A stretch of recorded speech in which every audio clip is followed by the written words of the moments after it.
نحمده ونصلي على رسوله الكريم اما بعد فقد قال الله تبارك وتعالى كما ورد في سورة الأحزاب اعوذ باللہ من الشیطان الرجیم بسم اللہ الرحمن الرحیم ما كان محمد ابا احد من رجالكم ولكن رسول اللہ وخاتم النبیین وكان اللہ بكل شيء عليما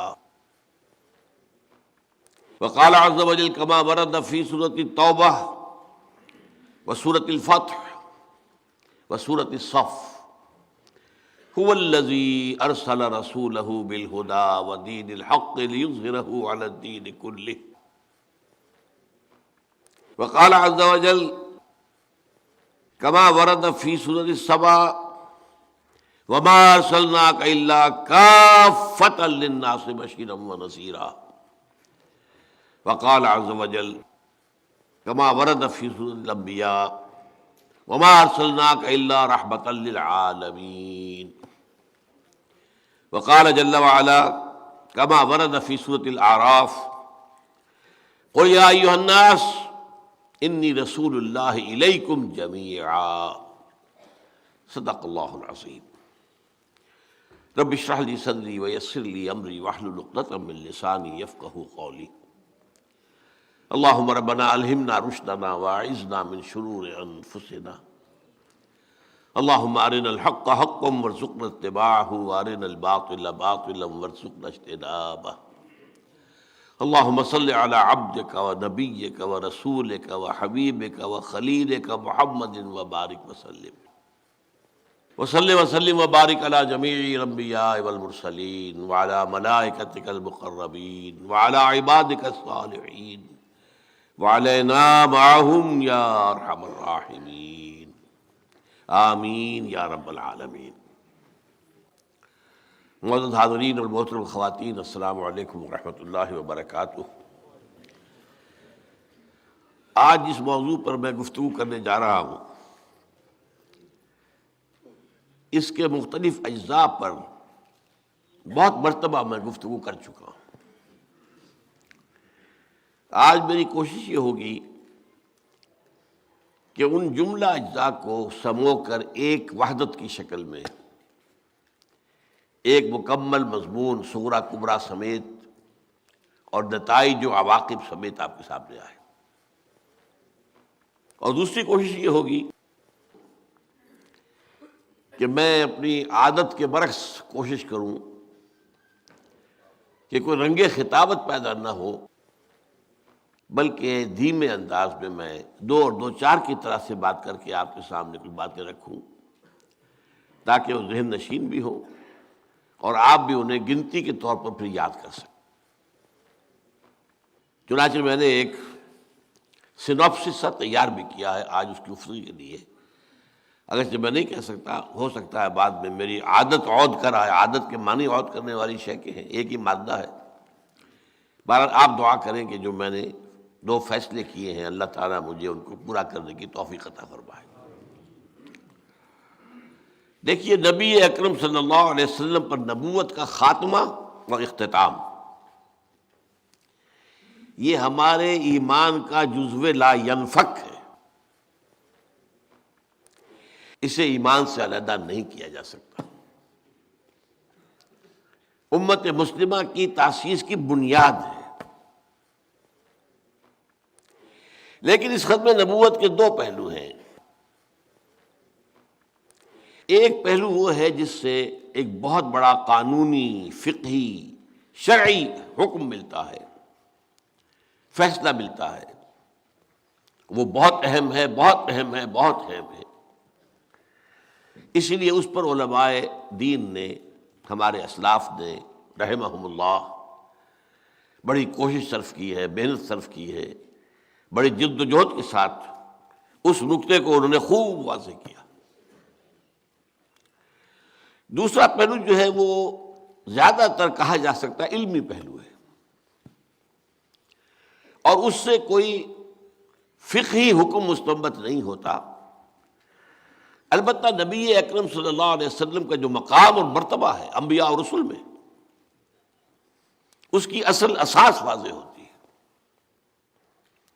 آپ کی فضیلت کی بنیاد کیا ہے یہ معلوم ہوتا ہے۔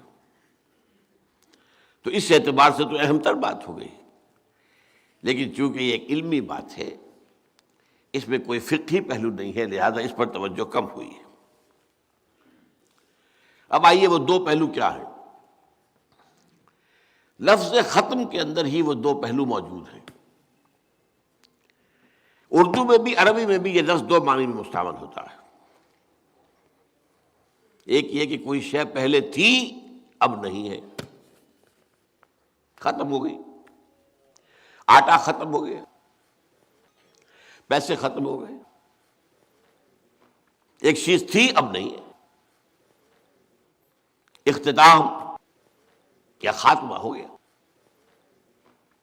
اور دوسرا پہلو یہ ہے کہ کوئی شے تدریجاً ترقی کر کے مکمل کر دی گئی۔ اس کو طالب علم کہتا ہے، اسکول کا لڑکا، میں نے اپنا کام پورا کر لیا، میں نے اپنا کام ختم کر لیا۔ آرمی میں ہوتا ہے، کسی گروپ کو کوئی خاص اسائنمنٹ دیا جائے تو اگر کامیابی ہو جائے وہیں سے فون پر وہ اپنے کمانڈر سے کہتا ہے مشن اکمپلشڈ، جو ہمارے ذمے فریضہ عائد کیا گیا تھا وہ ہم نے پورا کر دیا، ختم کر دیا۔ یہاں ختم سے مراد کیا ہے؟ تکمیل، کسی شے کا تدریجاً ترقی کرتے ہوئے اپنے نقطہ عروج کو پہنچ جانا، کلائمیکس کو پہنچ جانا، کامل ہو جانا۔ اب دیکھیے جو پہلا پہلو ہے کہ پہلے نبوت تھی اب نہیں ہے، اس سے جو قانونی اور فقہی اور شرعی بات نکلی کہ حضور کے زمانے میں یا حضور کے بعد صلی اللہ علیہ وسلم جس کسی نے دعویٰ نبوت کیا وہ کافر، چاہے وہ بڑا موحد ہو، نمازی ہو، روزے دار ہو، تقویٰ کا ڈھونگ رچائے ہوئے ہو، عالم ہو، فلسفی ہو، کیسے باشد، جس نے دعویٰ نبوت کیا وہ کافر، ملت اسلام سے خارج، اور جس نے اس کی تصدیق کی مصدق وہ بھی گیا کافر، مرتد، واجب القتل۔ اگر اسلامی ریاست ہو اور پہلے وہ مسلمان تھے، یہ اور بات ہے، پہلے کوئی یہودی تھا اب عیسائی ہو گیا، ہمیں اس سے کوئی غرض نہیں، کوئی ہندو تھا اب عیسائی ہو گیا، ہمیں کوئی غرض نہیں، پہلے مسلمان تھا اور اب وہ غیر مسلم ہو گیا، وہ مرتد ہے، واجب القتل ہے۔ تو یہ چونکہ معاملہ جیسا کہ میں نے آپ کو بتایا بہت اہم ہے، اس پہلو پر علماء نے بہت توجہ صرف کی ہے۔ البتہ اس کے بارے میں ایک بات جان لیجئے کہ قرآن مجید میں جو اس کی دلیل ہے، اکثر و بیشتر علماء صرف ایک آیت دلیل پیش کرتے ہیں، میں آج اس کی ساتھ ایک دوسری دلیل بھی آپ کے سامنے لاؤں گا۔ آپ نے ختم نبوت کے موضوع پر خطبے سنے ہو، تقریریں سنی ہو، جمعوں میں خطاب سنے ہو، آیت وہ ایک ہی ہے، مَا كَانَ مُحَمَّدٌ أَبَا أَحَدٍ مِّن رِّجَالِكُمْ وَلَٰكِن رَّسُولَ اللَّهِ وَخَاتَمَ النَّبِيِّينَ۔ محمد صلی اللہ علیہ وسلم اے مسلمانوں تم میں سے کسی مرد کے باپ نہیں ہے، بیٹیوں کے تو باپ ہیں، لڑکیوں کے تو باپ ہیں، آپ مرد کے باپ نہیں ہیں، بلکہ وہ اللہ کے رسول ہیں اور نبوت کو ختم کر دینے والے ہیں۔ اب یہ اس کی تشریح ہے کہ اس کا ختم نبوت سے کیا تعلق ہے۔ کیونکہ عرب میں ایک روایت تھی، ایک تو منہ بولا بیٹا بنا لینا، یہ روایت تھی، پھر اگر اس منہ بولے بیٹے کی کا انتقال ہو جائے یا وہ اپنی کسی بیوی کو طلاق دے دے تو اس کی بیوی حرام رہے گی اس باپ کے اوپر، منہ بولے باپ پر، وہ اس سے نکاح نہیں کر سکتا۔ قرآن ان دونوں قانونوں کو توڑنا چاہتا تھا، ایک تو یہ کہ منہ بولا باپ میں کوئی ہے ہی نہیں، ختم معاملہ، یہاں تک کہ زید ابن حارثہ کو جنہیں حضور نے اپنا منہ بولا بیٹا بنا لیا تھا اور لوگ زید ابن محمد کہنے لگے تھے، ان آیات کے بعد اس کو دوبارہ زید ابن حارثہ بن گئے ہو۔ نمبر دو یہ کہ حضرت زید سے حضور نے اپنی ایک پھوپھی زاد بہن کی شادی کرائی، حضرت زینب بنت جحش، وہ خود بھی پسند نہیں کرتی تھی اس لیے کہ حضرت زید جو غلام رہ چکے تھے، اور یہ عرب میں کم تر درجے کا آدمی رہتا ہے جو کبھی غلام رہا ہو، چاہے پھر وہ آزاد ہو گیا ہو، لیکن وہ بالکل آزادوں کے برابر نہیں ہوتا۔ اور یہ ظاہر بات ہے بنی ہاشم کی خاتون تو یہ سمجھتی تھی کہ میرا کفر نہیں ہے، حضور نے کہہ سن کر شادی کر دی، لیکن اس کے بعد یہی ہوا کہ حضرت زینب جو ہے جو ادب یا جو عزت کرنی چاہیے تھی اپنے شوہر کی وہ نہیں کر پائی۔ ظاہر بات ہے کہ وہ طبیعت کے اندر سے وہ بات تو نہیں نکلتی نا۔ تو حضرت زید نے مجبور ہو کر کہا کہ میں تمہیں طلاق دیتا ہوں، طلاق دے دوں گا۔ اس کی خبر پہنچی حضور تک، حضور نے بھی روکا، زید نہ مت کرو ایسا، پہلے تو میں نے ان پر زور دے کر تو تم سے شادی کرائی، اب تم طلاق دے کر اور اسے زخم لگانا چاہتے ہو، ہم سکھانے کا زوجک رو کے رکھو۔ لیکن ظاہر بات ہے کہ میاں بیوی کے معاملات ایسے ہوتے ہیں کہ جو کسی اور کی سمجھ میں آنے والے نہیں ہوتے۔ وہ جو ہم کہتے ہیں نا جوتا جس کو کاٹتا ہے وہی جانتا ہے، دیکھنے والا کہے گا بڑا اچھا جوتا ہے، فلیکس کا ہے، فلاں کا ہے، بہت اعلیٰ جوتا ہے، بھائی مجھے کاٹ رہا ہے۔ انہوں نے طلاق دے دیا۔ اب حضور نے یہ گمان کیا کہ زینب کے اوپر پہلی میں نے زیادتی یہ کی تھی، دوسری زیادتی یہ ہو گئی کہ زید ابن حارثہ نے طلاق دے دی، تو اب اس کی تلافی اسی طرح ممکن ہے کہ میں خود ان سے نکاح کروں۔ لیکن وہ عرب کا رواج آڑے تھا، منہ بولے بیٹے کی مطلقہ، اور یہ رواج ختم نہ ہو سکتا اگر حضور ہی یہ کام نہ کرتے۔ اور چونکہ آپ خاتم النبیین ہیں، آپ کے بعد کوئی اور نبی تو آنے والا نہیں، اگر آپ کے ذریعے سے یہ رواج ختم نہ ہوا تو آئندہ کبھی نہیں ہو سکے گا۔ یہ ہے ربط اس آیت کا، ما کان محمد ابا احد من رجالکم ولکن رسول اللہ وخاتم النبیین۔ اس میں ایک اور آیت کا حوالہ دیتا ہوں، البتہ اس آیت کے بارے میں دو باتیں میں عرض کروں گا آپ سے۔ اس میں ایک لفظ جو آیا ہے خاتم، اس کی دونوں قرأتیں ہمارے ہاں مصدقہ ہیں، خاتم بھی خاتم بھی۔ اس آیت میں نے پڑھا خاتم النبیین، لیکن قرأت آپ کو معلوم ہے 7 قرأت 10 قرأتوں میں خاتم بھی ہے، اور خاتم کے معنی مہر کے ہیں، اور مہر کے بھی 2 کام ہیں۔ ایک مہر تصدیق ہوتی ہے، کسی چیز کے اوپر آخری جو اتھارٹی تھی اس کی مہر لگ گئی، ٹھیک ہے بھائی، تصدیق۔ ایک یہ اس کا معنی ہوتا ہے کسی شے کو ختم کر کے مہر لگا دینا۔ ایک خط ہے، شاہی فرمان تھا، سیکریٹلی کہیں جانا تھا، وہاں اس خط کے لفافے کے اوپر مہر لگ جاتی تھی تاکہ کوئی ایلچی درمیان میں اس خط کو پڑھ نہ دے۔ خط کو پڑھنے کا کوئی راستہ اس کے سوا ممکن نہیں کہ مہر توڑے، تبھی تو اندر سے نکلے گی۔ لہذا یہ معاملہ وہ ہے جس کی بنا پر قادیانیوں نے ہمارے ہاں اور ان کے جو مبلغین ہیں، چونکہ ان کی بڑی ٹریننگ ہوتی ہے، بہت سکھا پڑھا کر انہیں میدان میں ڈالا جاتا ہے، ایسے ہی نہیں۔ تو ہمارے ہاں اچھے اچھے لوگوں کو وہ ان بحثوں میں الجھا کر اور اس معاملے کو ان کے لیے قابل قبول بنا دیتے ہیں۔ نبیوں کی مہر ہے، بس جو بھی نبی آئے گا آپ کی مہر سے آئے گا، یہ مطلب ہے اس حوالے سے۔ لیکن میں ایک دوسری آیت آپ کے سامنے پیش کر رہا ہوں، عام طور پر یہ پیش نہیں ہوتی، کم سے کم میرے علم میں نہیں ہے۔ یہ سورہ آل عمران کی آیت نمبر 81 ہے۔ وَإِذْ أَخَذَ اللَّهُ مِيثَاقَ النَّبِيِّينَ لَمَا آتَيْتُكُم مِّن كِتَابٍ وَحِكْمَةٍ ثُمَّ جَاءَكُمْ رَسُولٌ مُّصَدِّقٌ لِّمَا مَعَكُمْ لَتُؤْمِنُنَّ بِهِ وَلَتَنصُرُنَّهُ۔ یاد کرو جب کہ اللہ تعالیٰ نے کہا تھا تمام انبیاء سے میثاق لیا تھا، ایک میثاق النبیین، ایک میثاق ہے وہ ہماری ارواح جو کر کے آئیں، الست بربکم قالوا بلی۔ اب ان میں سے جن جن کو نبی بننا تھا ان کی ارواح بھی تو تھی نا،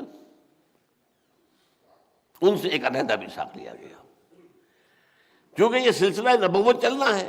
آدم پہلے نبی ہوں گے اور پھر بے شمار نبی آئیں گے، تو یہ عہد لے لیا کہ دیکھو جب تم میں سے کسی کے پاس میری ہدایت آ جائے، دین آ جائے، پھر ان کے تمہارے بعد کوئی اور نبی آئے، کوئی اور رسول آئے، تو تم یہ اپنی قوم کو آگاہ کر کے جانا، اس سے عہد لے کر جانا کہ ان کی مدد کریں گے، اس پر ایمان لائیں گے، اس کا ساتھ دیں گے۔ یہ نہیں کہ بس ایک لکیر کے فقیر ہو گئے، ہم نے تو ایک کو مانا ہوا ہے، اب جب نہیں مانیں گے۔ یہ عہد ہے میثاق انبیاء۔ یہی وجہ دیکھیے حضرت عیسیٰ نے کس قدر واضح الفاظ میں حضور کی خبر دی۔ آپ نے فرمایا بالکل اپنے آخری ایام میں اپنے صحابہ سے، جنہیں ہم حواری کہتے ہیں، مجھے ابھی تم سے اور بھی بہت سی باتیں کہنی تھی، لیکن ابھی تم ان کا تحمل نہیں کر سکو گے، لیکن جب میرے بعد وہ فارقلیت آئے گا، پیریکلائٹوس، کئی معنی انہوں نے بدلے ہیں اس لفظ کو۔ یہ لفظ جو ہے عیسائیوں کے اور ان کے علماء کی حلق سے اترتا نہیں ہے۔ اصل معنی اس کے ہے وہ جس کی بہت تعریف کی جائے، محمد صلی اللہ علیہ وسلم۔ لیکن یہ محبت کہیں ہمارے حلق سے نیچے نہ اتر جائے، تو انہوں نے بات پھیرا ہے اسے کافی، لیکن یہ کہ اس کے علاوہ کوئی اور بات سمجھ میں آ ہی نہیں سکتی کہ اس پیشن گوئی کا مصداق کون ہو سکتا ہے صلی اللہ علیہ وسلم۔ اب ہم دیکھتے ہیں کہ حضور نے تو خبر نہیں دی، یہ منفی دلیل ہو گئی۔ اگر آپ کے بعد نبی آنا ہوتا تو آپ ہمیں بتا کر جاتے، بلکہ آپ صحابہ سے عہد لیتے، تو ایسی کوئی دلیل موجود نہیں۔ اس کے برعکس اجماع ہے پوری امت کا، اور وہ اجماع شروع ہو گیا حضور کے دور میں۔ بعض مدعیان نبوت جو ہے جھوٹے، وہ حضور کے دور میں زندگی میں کھڑے ہو گئے تھے، ان کے خلاف جنگ کی گئی، معلوم ہوا کہ ان کو کافر مانا گیا۔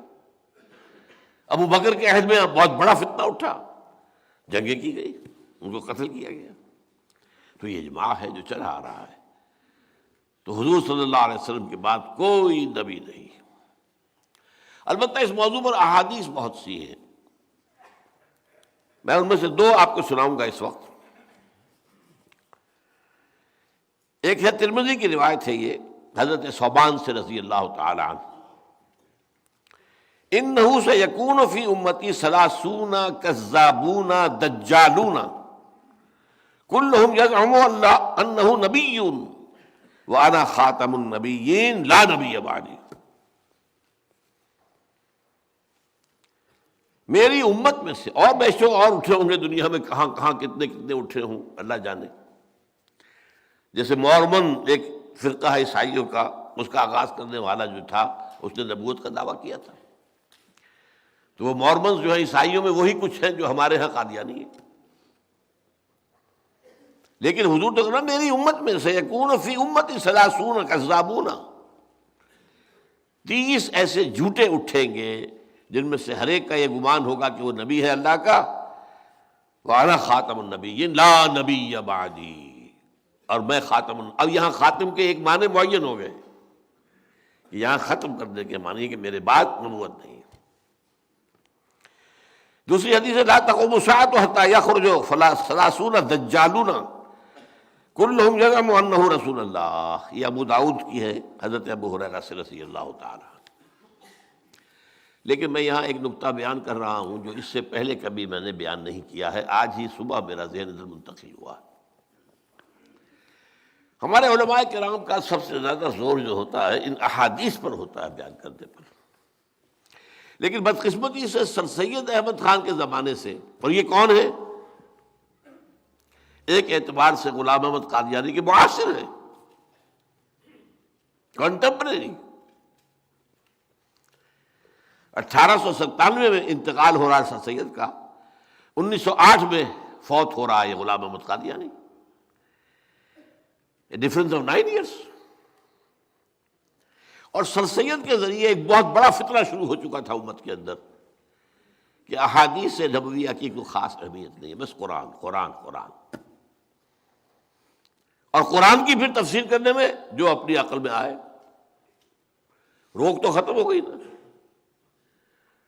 جو ایک خاص شکل بنتی ہے دین کی شریعت کی، وہ تو قرآن پر حدیث کا اضافہ ہوگا، قرآن پر سنت کا اضافہ ہوگا، تب شکل بنے گی۔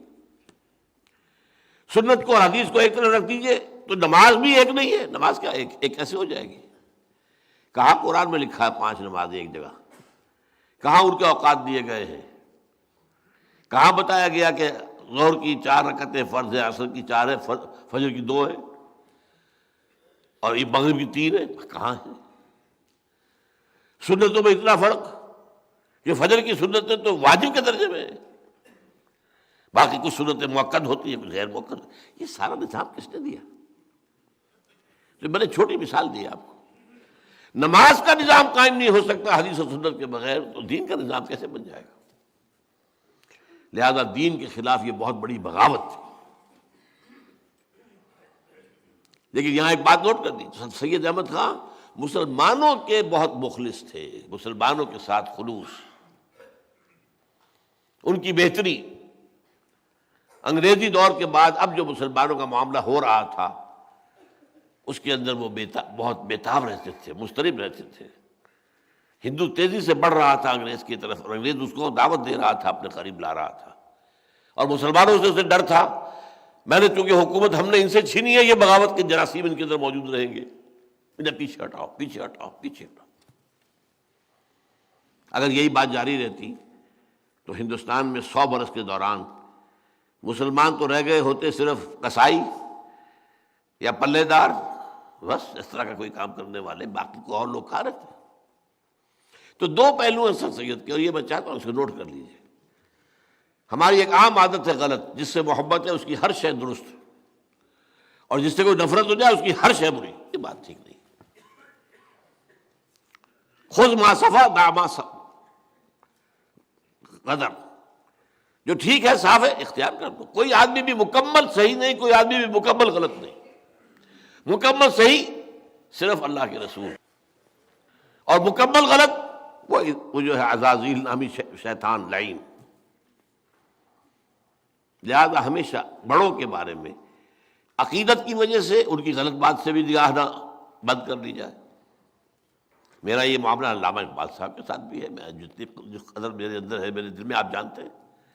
لیکن یہ نہیں کہ ہر بات پر میں آنکھ بند کر کے ان کی بات میں مان لوں. قطر نہیں. اللہ نے بچایا ہے، ابھی تک بچایا ہے. اب 78 برس کی عمر تک بچا لیا ہے تو امید یہی ہے کہ بچائے رکھے گا. کوئی غلو عقیدت نہیں. مولانا مودودی سے اختلاف بیان کیا، لیکن یہ کہ اور یہ کہ خام خواہ کوئی اور بھی الزامات تراش دوں ان کے اوپر، کچھ اور کروں. جیسے کہ ہمارے ہاں عام طور پر مولویوں کا طریقہ یہ ہے کہ جس سے کوئی دوری ہو گئی پھر جو اینٹ روڑا پتھر ہاتھ میں آیا دے مارا، یہ دیکھے بغیر کہ یہ بھی صحیح کر رہا ہوں یا نہیں کر رہا ہوں وغیرہ. تو خیر اس سے بچنا چاہیے. اور یہ میں نے آج سر سید احمد خان کے بارے میں آپ سے کہا، ہندوستان میں انکار حدیث، استخفاف سنت کے فتنے کی اصل جڑ سر سید احمد خان ہے. کوئی اور شخص اس قابل تھا ہی نہیں کہ وہ اس فتنے کو شروع کر سکتا. اس کی ایک بڑا اونچا مقام، وہ بہت بڑا عالم تھا. علماء دیوبند کی جو چوٹی کے لوگ ہیں ان کا ہم سبق.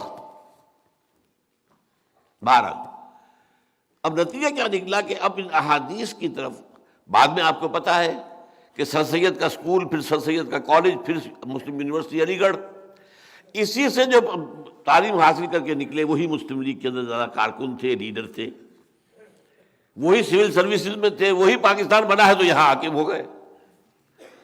لہذا یہ فتنہ ہمارے معاشرے میں بہت گہری جڑیں رکھتا. یہ تو جو بعد میں نتائج نکلے وہ تو اور ہیں، لیکن اس سے پہلے جو نتیجہ نکلا وہ یہ ہے کہ جب غلام احمد قادیانی نے احادیث نبویہ کی نفی کرنی شروع کی تو اس پر کوئی خاص جو ہے عام مسلمان، پڑھے لکھے مسلمان، جدید تعلیم یافتہ مسلمانوں کے اندر اس کا کوئی رد عمل پیدا نہیں ہوا. اور تیسری بات یہ ہوئی کہ انبیاء کرام میں جو مقام حضور کا تھا صلی اللہ علیہ وسلم، جو مرتبہ تھا آپ کا، جس کی وجہ سے آپ سید الانبیاء والمرسلین ہیں، اس کا جو عقلی پہلو تھا وہ علماء نے بیان نہیں کیا. یہ کمی رہ گئی. حالانکہ جو ہے کسی شے کا مقابلہ اس میدان میں جا کر کرنا ہوتا ہے. وہ قرآن مجید کی آیت کے بارے میں اس نے پیدا کر دیا ایک ختم کے لفظ سے، خاتم مہر انگوٹھی، یہ وہ جو ایک بے یقینی کی کیفیت پیدا کر دی. اب اس کا جواب بھی قرآن کی وجہ سے آنا چاہیے تھا. اللہ تعالیٰ جو بات میں کہہ رہا ہوں اللہ کرے کہ یہ علماء کرام تک پہنچے بڑے پیمانے تک، اور اس پر توجہ کریں تاکہ یہ دلیل جو ہے سامنے آئے تو حضور کا جو مقام مرتبہ ہے وہ صحیح طور پر متعین ہوتا ہے. وہ نقطہ کیا ہے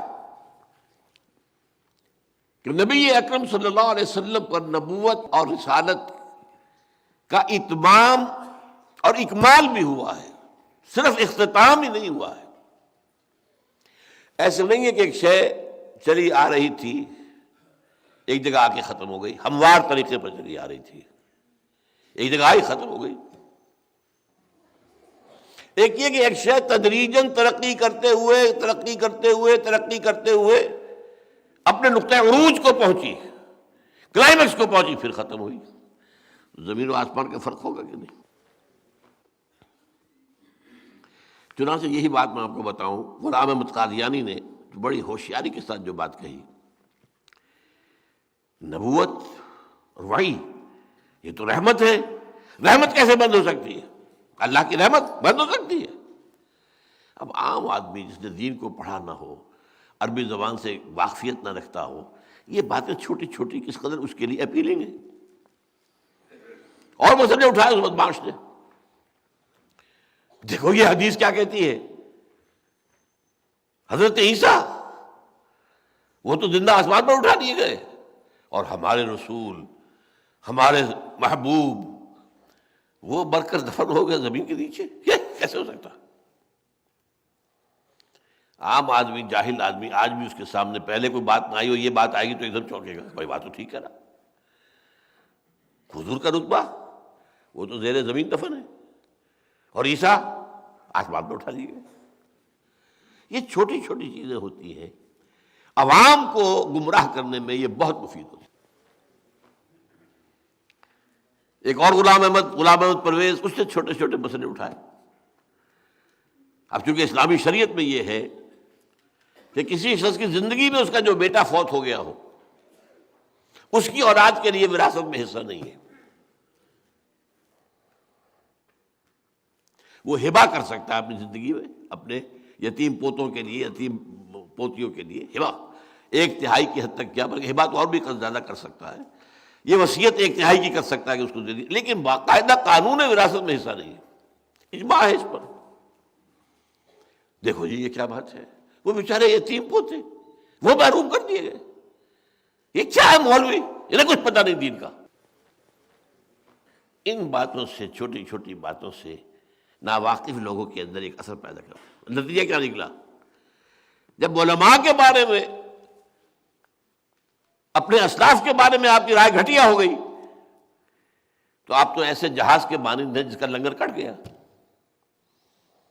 اگر لنگر نہیں رہا تو لہر جو آئے گی زوردار وہ ادھر لے جائے گی، یا ادھر سے آئے گی ادھر لے آئے گی۔ بے لنگر کا جہاز یہ ہمارے ہاں محاورتاً کنایتاً استعمال ہوتا ہے۔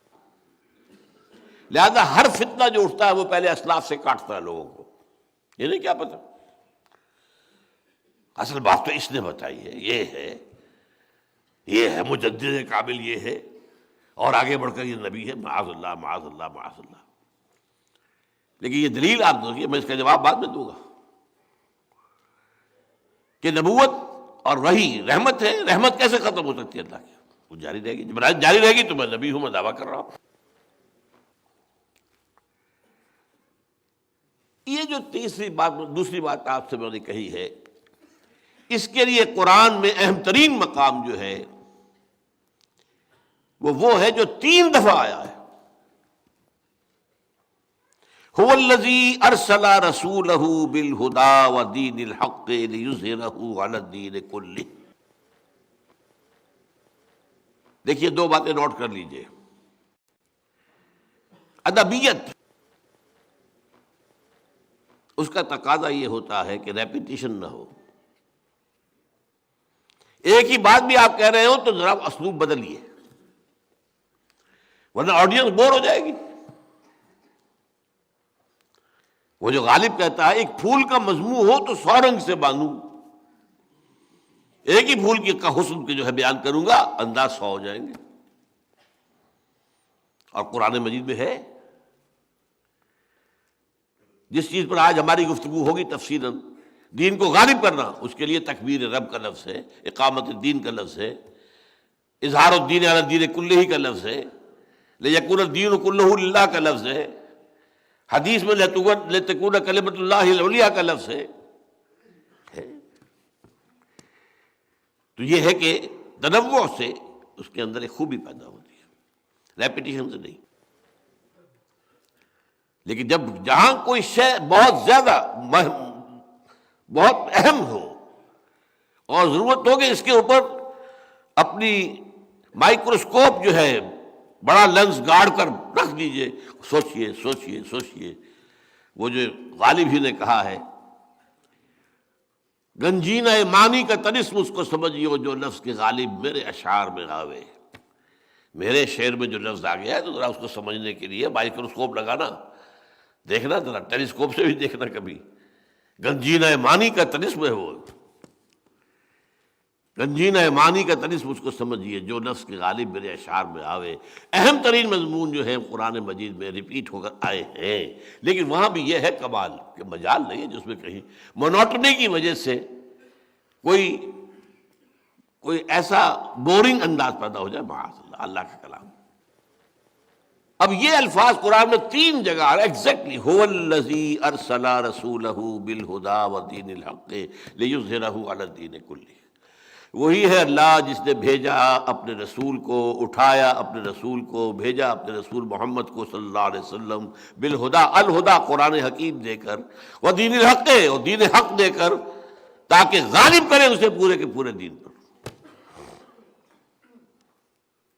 یہ الفاظ 3 دفعہ حضور کے لیے، سورہ صف، سورہ فتح، سورہ توبہ. صف اور توبہ میں تو ایک ہی لفظ آخر میں بھی وَلَوْ كَرِهَ الْمُشْرِكُونَ، چاہے مشرکوں کو کتنا ہی ناگوار. لیکن یہ مشن ہے، وہی جو میں کہہ رہا تھا، مشن اکمپلشڈ. یہ مشن ہے جو محمد کو دیا گیا ہے. دین کی صرف تبلیغ نہیں کرنی ہے، دین کو قائم کرنا ہے. There is a world of difference between the two. تبلیغ کر دی، ٹھیک ہے، وَمَا عَلَيْنَا إِلَّا الْبَلَاغُ، ہم نے پہنچا دیا، اب تم جانو، تمہارا کام جانے، تمہارا رب جانے. بھائی مجھے تو قائم کرنا ہے، یہ قائم کرنا، یہ تو یوں سمجھیے کہ بعد المشرقین ہے، بہت فاصلہ ہے. جو عشق تاب صبوری 1000% گشت. دوسری بات، کسی دوسرے رسول اور نبی کے لیے یہ لفظ نہیں آئے. اس سے پہلے میں بیان کر چکا ہوں نا، کچھ حیثیتیں مشترک ہیں. تمام انبیاء نذیر بھی تھے، تمام انبیاء بشیر بھی تھے، تمام انبیاء داعی بھی تھے، تمام انبیاء اپنی جگہ پر روشنی کا چراغ بھی تھے، تمام انبیاء شاہد تھے. حضور کے لیے بھی فرمایا، یا ایھا النبی انا ارسلناک شاہدا ومبشرا ونذیرا وداعیا الی اللہ باذنہ وسراجا منیرا. یہ چیزیں مشترک ہیں، لیکن ان میں بھی ہر ایک کا اپنا اپنا مقام ہے. حضور کا ان 5 باتوں میں جو مقام ہے وہ بھی دوسروں سے اونچا ہے، مشترک ہے، لیکن بلندی کے اعتبار سے تو اضافہ ہو سکتا ہے. یہ الفاظ کسی کے لیے نہیں آئے. ابراہیم، ویسے آپ سوچئے، درود ابراہیمی ہم پڑھتے ہیں، اللہ ہمارے رسول محمد صلی اللہ علیہ وسلم کی امت پر بھی اسی طرح کی عنایتیں فرما جیسے کہ اپنے نبی ابراہیم پر کی اور ان کی اور آل پر کی. اللہ کہتا ہے وَاتَّخَذَ اللَّهُ إِبْرَاهِيمَ خَلِيلًا. یہ 3 نسبتیں ایسی ہیں، خلت الہی اللہ ابراہیم کو مل رہی ہے. انی جاعلک للناس اماما، امامت الناس ابراہیم کو مل رہی ہے. سینکڑوں نبی ان کی نسل میں آ گئے، ابو الانبیاء. لیکن یہ لفظ نہیں ہے کہ هو الذی ارسل رسولہ بالہدی ودین الحق لیظہرہ علی الدین کلہ. 2 جگہ فرمایا وَلَوْ كَرِهَ الْمُشْرِكُونَ، ایک جگہ فرمایا وَكَفَىٰ بِاللَّهِ شَهِيدًا. یہ مشن ہے بہت بھاری، لیکن اللہ کی مدد رہے گی انشاءاللہ، اللہ کافی رہے گا مددگار کے طور پر. ان 2 مقامات پر جن میں ایک آیا ہے، چاہے وَلَوْ كَرِهَ الْمُشْرِكُونَ، ایک بات اور نوٹ کیجئے، دونوں جگہ پر اس سے پہلے ایک آیت آئی ہے، ہم مانی ہے، صرف ایک لفظ آگے سے پیچھے کیا گیا. یریدون یطفئوا نور اللہ بافواہہم، اور یریدون اس میں فاعل کون ہے؟ کیونکہ پہلے یہودیوں کا تذکرہ ہو رہا ہے. یہ یہودی چاہتے ہیں کہ اللہ کے نور کو اپنے منہ کی پھونکوں سے بجھا دیں. پھونکوں سے یہ چراغ بجھایا نہ جائے گا. لیکن یہاں تو اللہ نے یہ نہیں کہا کہ بجھایا نہیں جائے گا، نہیں، اللہ مکمل کرے گا. بالکل برعکس، یریدون لیطفئوا نور اللہ بافواہہم واللہ متم نورہ ولو کرہ الکافرون. اور سورۃ توبہ میں یریدون ان یطفئوا، صرف ان اور لام کا فرق ہے، ان یطفئوا نور اللہ بافواہہم ویأبی اللہ الا ان یتم نورہ. اللہ کو ہرگز منظور نہیں ہے مگر یہ کہ وہ اپنے نور کا اتمام فرمائے. وَلَوْ كَرِهَ الْكَافِرُونَ هُوَ الَّذِي أَرْسَلَ رَسُولَهُ بِالْهُدَى وَدِينِ الْحَقِّ لِيُظْهِرَهُ عَلَى الدِّينِ كُلِّهِ وَلَوْ كَرِهَ الْمُشْرِكُونَ. اس آیت کی اہمیت کو آپ سمجھیے جو 3 مرتبہ اس طرح آ رہی ہے دہرا کر. شاہ ولی اللہ دہلوی رحمۃ اللہ علیہ، میں اپنے اسلاف میں سے عظیم ترین جامع ترین شخصیت شاہ ولی اللہ کو سمجھتا ہوں. دوسرے 2 اور کون ہیں؟ امام غزالی، امام ابن تیمیہ. لیکن میرے نزدیک شاہ ولی اللہ از ایکول ٹو امام غزالی پلس امام ابن تیمیہ. ان کا کہنا یہ ہے کہ یہ آیت پورے قرآن مجید کا عمود ہے، عمود، ایکسس آف دی ہول قرآن. آپ کہتے ہیں نا کسی کی بات سمجھنے کے لیے پہلے اس کی مراد سمجھو کیا ہے، مرکزی بات کیا ہے جو کہنا چاہتا ہے. ہوتا ہے ایک خطبہ ہوتا ہے، خطبے میں بات ایک ہی منوانی ہوتی ہے آڈینس سے، لیکن اس کی دائیں بائیں آگے پیچھے بہت سی چیزیں ڈسکس ہوتی ہیں، لیکن ایک مین چیز ہوگی. وہ مین چیز شاہ ولی اللہ کے نزدیک قرآن میں یہ آیت ہے، هو الذی ارسل رسولہ بالہدی ودین الحق لیظہرہ علی الدین کلہ. اور میں بھی اپنی حقیقی سی رائے پیش کر رہا ہوں، یہ قرآن کا عمود ہے یا نہیں، شاید کوئی اختلاف کی گنجائش ہو. سیرت النبی کا عمود یہی ہے. سیرت النبی سمجھ میں نہیں آ سکتی جب تک کہ یہ آیت آپ نہ سمجھیں. یہ ایکسس ہے، یہ بتاتی ہے کہ وہ مشن کون سا تھا جو محمد کے حوالے کیا گیا.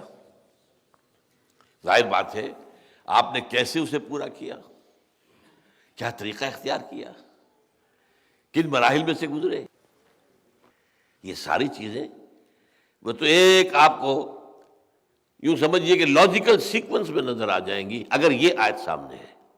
اگر یہ آیت سامنے نہیں ہے تو آپ کہیں گے بڑی عجیب بات ہے. مکے میں تو کہہ رکھا تھا کہ چاہے تمہارے ٹکڑے کر دیں، ہاتھ میں نہ لگا، اٹھاؤ، تم جواب دے کاروائی نہیں کر سکتے. یہاں آ کے اب لڑائی شروع کر دی. 1 سال پہلے دب کر صلح کی تھی، صلح حدیبیہ، اور اب جو ہے قریش کا جو سردار ہے ابو سفیان آیا ہے تو بات بھی نہیں سن رہے اس کی. اسی سٹیج سے میں نے ایک صاحب کو، اب تو بہت بڑا نام ان کا ہو گیا ہے، ہندوستان کی حکومت کے چہیتے ہیں، RSS کے، BJP کے بہت آنکھوں کا نور ہے، مولانا وحید الدین خان. انہوں نے یہیں پر کھڑے ہو کر بیٹھ کر تقریر کی تھی، مسلسل 1 گھنٹہ. اور یہ میرا ایک دور ہے زندگی کا، یہ 85 کی بات ہے غالباً. یہ تھا، وہ یہاں نہیں تھا اصل میں، یہ ہال نہیں بنا تھا ابھی. قرآن مجید کی جو مسجد ہے جامع القرآن کی، اس میں ہمارے رفقا تمام موجود تھے. اس وقت تقریباً 500 کی تعداد ہوتی تھی ہمارے ساتھیوں کی. ان کا جو کچھ ہوتا ہے صلح سے ہوتا ہے، جو کچھ ہوتا ہے صلح سے ہوتا ہے، جو کچھ ہوتا ہے صلح سے ہوتا ہے، لڑائی سے کچھ نہیں ہوتا. دلیل پر دلیل، دلیل پر دلیل، دلیل پر دلیل. اچھا، اس میں نے یہ رکھا تھا فارمیٹ کہ میں صدر تو تھا، چونکہ صدر تنظیم تھا، امیر تنظیم تھا، لیکن میں نے طے کیا تھا میں کوئی بات نہیں کروں گا. بس یہ مقرر ہے، یہ میری آڈینس ہے، کہہ لیں یہ میری بھیڑیں ہیں، میں نے پیش کرنی ہے آپ کے سامنے. اور ان سے میں نے کیا کہا تھا، میری بات میں جو غلطی ہو ان کے سامنے بیان کر دیجیے، مجھے بھی بتا دیجیے، اگر صحیح ہو تو اس کی تائید کر دیجیے. بس اس میں انہوں نے جب یہ تقریر کی تو میں نے خاص طور پر اجازت لے کر ایک سوال میں آپ سے کر لوں، اگر اجازت ہو. کہ ہاں، میں نے کہا اگر جنگ اتنی ہی بری شے ہے جتنی آپ کہہ رہے ہیں، اور صلح اتنی ہی اچھی ہے جتنی آپ کہہ رہے ہیں، تو جب صلح حدیبیہ ٹوٹ گئی اور اب قریش کا سردار چل کر آیا مدینے کہ صلح تجدید کر دیجئے، حضور نے کیوں نہیں کی؟ مبہوت ہو کر ہے. جواب کیا دیا؟ انگریزی زبان میں دیا، نو کمنٹس۔ تو یہ میں آپ کو بتا رہا ہوں کہ یہ وہ تضادات ہیں جو دنیا کرتی ہے۔ پرائم بھی نے تضاد دیا ہے۔ محمد failed as a prophet but succeeded as a statesman۔ نبی کی حیثیت سے تو محمد ناکام ہو گئے تھے۔ جو مکے کا محمد نظر آتا ہے کوئی نبیوں کی طرح کا ہے، جیسے حضرت عیسیٰ کا نقشہ ہے، آج یہاں دعوت ہے، آج یہاں تبلیغ ہے، آج یہاں کھڑے ہو کر بات کہہ رہے ہیں، یہ تھا نا آخر۔ کوئی گالی دے گیا تب بھی چپ رہے، بلکہ دعائیں دے دی۔ کوئی کہہ گیا پاگل ہو گئے، کوئی کہتا ہے جنون کا عارضہ ہو گیا ہے، کسی نے کہہ دیا شاعر ہو گئے، کسی نے کہا شاعر ہو گئے، کذاب ہیں، لیتے ہیں وہ کہیں اور سے کسی سے وہ ڈکٹیشن لے کر آتے ہیں، ہم پر دوس جماتے ہیں، مجھ پر وہی آئی، سنیں سب سن رہے، کوئی جواب نہیں، درویشی، لیکن ناکام ہو گئے۔ مدینے والا محمد تو پہلے دن سے سپہ سالار ہے، ہیڈ آف دی اسٹیٹ ہے، دیر ہی سکسیڈڈ۔ اور اسی پر کتاب لکھ دی ڈاکٹر منٹگومری واٹ نے۔ جب ضیاء الحق صاحب نے شروع کی تھی سیرت کی تقریریں اور جلسے تمام ڈپارٹمنٹس میں، پھر ہر صوبے کے مرکزی مقام پر صوبائی کانفرنس، پھر پاکستان کی مین جو ہے وہ اسلام آباد میں، تو منٹگومری واٹ کو خاص طور پر بلایا تھا، اس لیے اس کی دو کتابیں بڑی عجیب ہیں، محمد ایٹ مدینہ، محمد ایٹ مکہ۔ لیکن اصل میں زہر کیا تھا اس کے اندر جو ہے انہوں نے کنٹراسٹ واضح کیا، یہ کچھ اور ہے، یہ کچھ اور ہے۔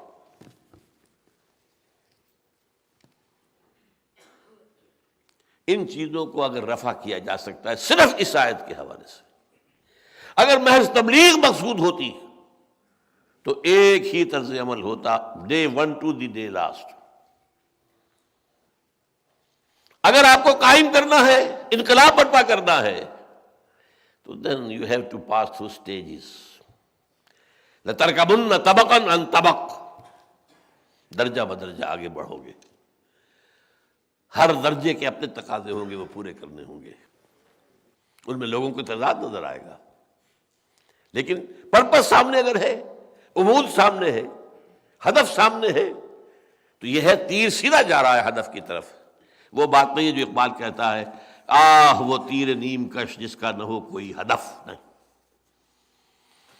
بہرحال اس پر آئیے اب، گویا آپ کی ذات مبارکہ میں نبوت و رسالت کئی ہزار سالوں کے دوران میں رفتہ رفتہ اور تدریجاً ارتقاء کے مراحل طے کر کے اپنے نقطۂ تکمیل یا نقطۂ کامل یا نقطۂ عروج کلائمیکس کو پہنچ گئے۔ اور یہ آپ کی وہ حیثیت ہے جس میں کوئی نبی شریک ہی نہیں ہو سکتا، آخری نبی تو ایک ہی ہوگا، آخری تو دو نہیں ہو سکتا، اس اعتبار سے بھی، اور کامل تو ایک ہی ہو سکتا ہے، دو تو کامل نہیں ہوں گے۔ اور آپ دیکھتے ہیں کہ حضور کے بارے میں تکمیل، اتمام، تتمیم، اکمال، یہ لفظ بہت آتا ہے۔ الیوم اکملت لکم دینکم واتممت علیکم نعمتی ورضیت لکم الاسلام دینا۔ ابھی آپ نے دیکھا واللہ متم نورہ ولو کرہ الکافرون ویابی اللہ الا یتم نورہ ولو کرہ الکافرون۔ اور حضور کی ایک اور حدیث ہے، انما بعثت لاتمم مکارم الاخلاق، مجھے اس لیے بھیجا گیا ہے کہ اخلاق کی بہترین جو بلندیاں ہیں ان کو مکمل کر دوں۔ تو اکمال اور تکمیل، اتمام اور تتمیم، یہ حضور کے ذکر کے اندر عام طور پر آنے والے الفاظ ہیں۔ اس کے ضمن میں جو حدیث ہے اب وہ میں آپ کو سنانا چاہتا ہوں۔ حدیث کے اندر بھی اس تکمیل کے لیے بھی ایک حدیث موجود ہے، اور یہ حدیث جو ہے یہ بخاری اور مسلم کی ہے، متفق علیہ، راوی ہیں حضرت ابو ہریرہ۔ عن ابی ہریرہ رضی اللہ عنہ قال قال رسول اللہ صلی اللہ علیہ وسلم مثلی و مثل الانبیاء کمثل القصر، آپ نے فرمایا میری اور سابقہ انبیاء اور رسل کی مثال ایک محل کسی ہے، احسن بنیانہ، اس کی عمارت بڑی عمدہ، بہت خوبصورت، دیدہ زیب، دلاویز، وترک منہا موضع لبنۃ، لیکن ایک جگہ پر ایک خلا سا چھوڑ دیا گیا، کچھ اینٹوں کا جگہ خالی، فطاف بہ النزار، نزار نظر سے، دیکھنے والے سیاح آتے تھے اور اس کے گرد گھوم کے وہ دیکھتے تھے عمارت کو، فَيَتَعَجَّبُونَ مِنْ حُسْنِ بُنْيَانِهِ، اور بہت متعجب ہوتے تھے کس قدر خوبصورت عمارت ہے، کوئی عالیشان قصر بنایا ہے، الا موضع تلک اللبنہ، لیکن یہ کیا ہے یہاں پر، یہ کمی، یہ خلا، یہ کاہے کے لیے؟ فَكُنْتُ أَنَا سَدَدْتُ مَوْضِعَ اللَّبَنَةِ، دیکھو پھر میں ہوں وہ جس نے آ کر اس رکھنے کو پورا کر دیا ہے، ختم بی البنیان، میرے ذریعے سے یہ عبارت نبوت اور رسالت کی مکمل کر دی گئی ہے، وختم بہ الرسل، اور میرے ذریعے سے رسولوں کا سلسلہ ختم ہو گیا ہے، وَأَنَا اللَّوْنَةُ وَأَنَا خَاتِمُ النَّبِيِّينَ، میں ہوں وہ اینٹ جس کی کمی تھی، میں آ گیا اور عمارت مکمل ہو گئی۔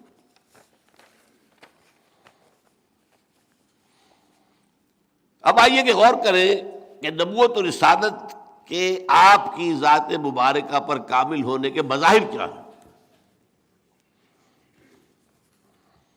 کن چیزوں سے ظاہر ہو رہا ہے کہ آپ پر کامل ہو گئی نبوت اور رسالت؟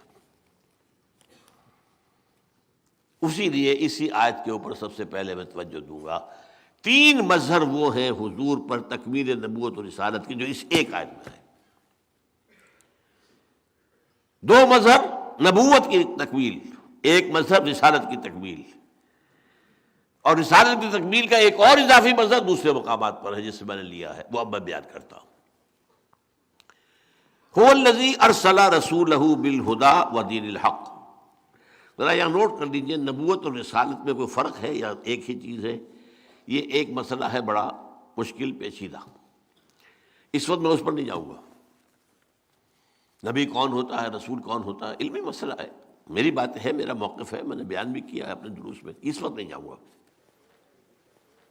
لیکن اگر ایک ہی شخص نبی بھی ہے رسول بھی ہے، بے شمار انبیاء ہیں جو رسول نہیں ہیں، آپ کو معلوم ہے 1.25 نبی اور رسول 313، تو تقریباً 1 لاکھ نبی تو ہوئے جو رسول نہیں ہے۔ لیکن جو رسول بھی ہے نبی بھی ہے، اس کی ذات میں اس رسالت و نبوت کی نسبت کیا ہے، تعلق کیا ہے؟ اس کو میں اپنے یہ 2 ہاتھ جوڑتا ہوں، ایک کا رخ ادھر ہے، ایک کا ادھر ہے۔ نبوت اللہ سے لینے والا معاملہ ہے، وہی آ رہی ہے، اس لیے میں نے اس کو یوں کیا، آسمان کی طرف اور یہ نیچے کی طرف۔ لینے والا حصہ نبوت، پہنچانے والا حصہ رسالت۔ رسالت کے معنی پیغام پر، پیغام پہنچاؤ۔ یہی بحث جو ہے تصوف میں چلتی ہے، نبوت بلندر ہے یا رسالت؟ اکثر لوگوں کا خیال یہ ہے کہ رسالت بلندر ہے، اونچا مقام ہے، رسول کل 313 ہیں، نبی تو 1 لاکھ ہے، نہیں، اصلاً نبوت افضل ہے، کیوں؟ اس کا رخ اللہ کی طرف ہے۔ یہ ہے جو امام رومی کہتے ہیں، مولانا روم، نبوت کا رخ اللہ کے، یہ اینٹینا ادھر سے ہے، اور ادھر جاؤ، اذهب الى فرعون انه طغى، یہ نزول کے مقام پر ہے۔ غار حرا میں وہ بلندی کے مراحل طے ہو رہے تھے، اور وہاں سے اتر کر حرا سے سوئے قوم آیا اور ایک نسخہ کیمیا ساتھ لایا۔ رسالت مرتبہ نزول میں ہے، نبوت مرتبہ عروج میں ہے۔ بہرحال یہ بھی ایک علیحدہ بحث ہے۔ اب جو حضور کو اللہ سے ملا وہ کیا ہے؟ هو الذی ارسل رسولہ بالہدی، الہدی یعنی قرآن حکیم نمبر 1، ودین الحق، اور دین حق، سچا دین، کامل دین، عدل و انصاف کے بلند ترین لیولز کے اوپر پورا اترنے والا دین۔ یہ 2 چیزیں ملی ہیں، ان دونوں میں ارتقائی مراحل طے ہوئے۔ دیکھیے، آخر آپ کو معلوم ہے صحف ابراہیم کا بھی قرآن میں ذکر ہے نا، اگرچہ ہمیں معلوم نہیں صحف ابراہیم کہاں ہے، آج ہے بھی دنیا میں کہ نہیں ہے، نہیں کہہ سکتے۔ میرا گمان سا ہے، زیادہ یقین سے میں نہیں کہتا، کہ ہندوؤں کے پاس جو اپنشد ہے وہ صحف ابراہیمی کی بگڑی ہوئی شکل ہے۔ برہما کا لفظ بھی اصل میں ابراہیم کی بگڑی ہوئی شکل ہے۔ جیسے عیسائیوں نے حضرت عیسیٰ کو خدا کا بیٹا بنا لیا، حضرت ابراہیم کی نسل کے بعض شاخوں نے انہیں اپنا خدا بنا لیا، برہما۔ بہرحال اس سے بھی آگے چلیے تو حضرت نوح بھی تو تھے، ان پر بھی تو کوئی صحیفہ آیا ہوگا، قرآن میں ذکر ہی نہیں۔ ویسے ایک شخص کا کہنا ہے، mister Dubois, he was a French scholar researcher,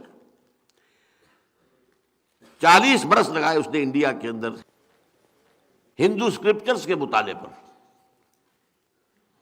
اس کا کہنا یہ ہے کہ ہندوؤں میں جو منو ہے، منو وہ مہانو ہے، حضرت نوح علیہ السلام کا نام بگڑا ہوا ہے، مہانو۔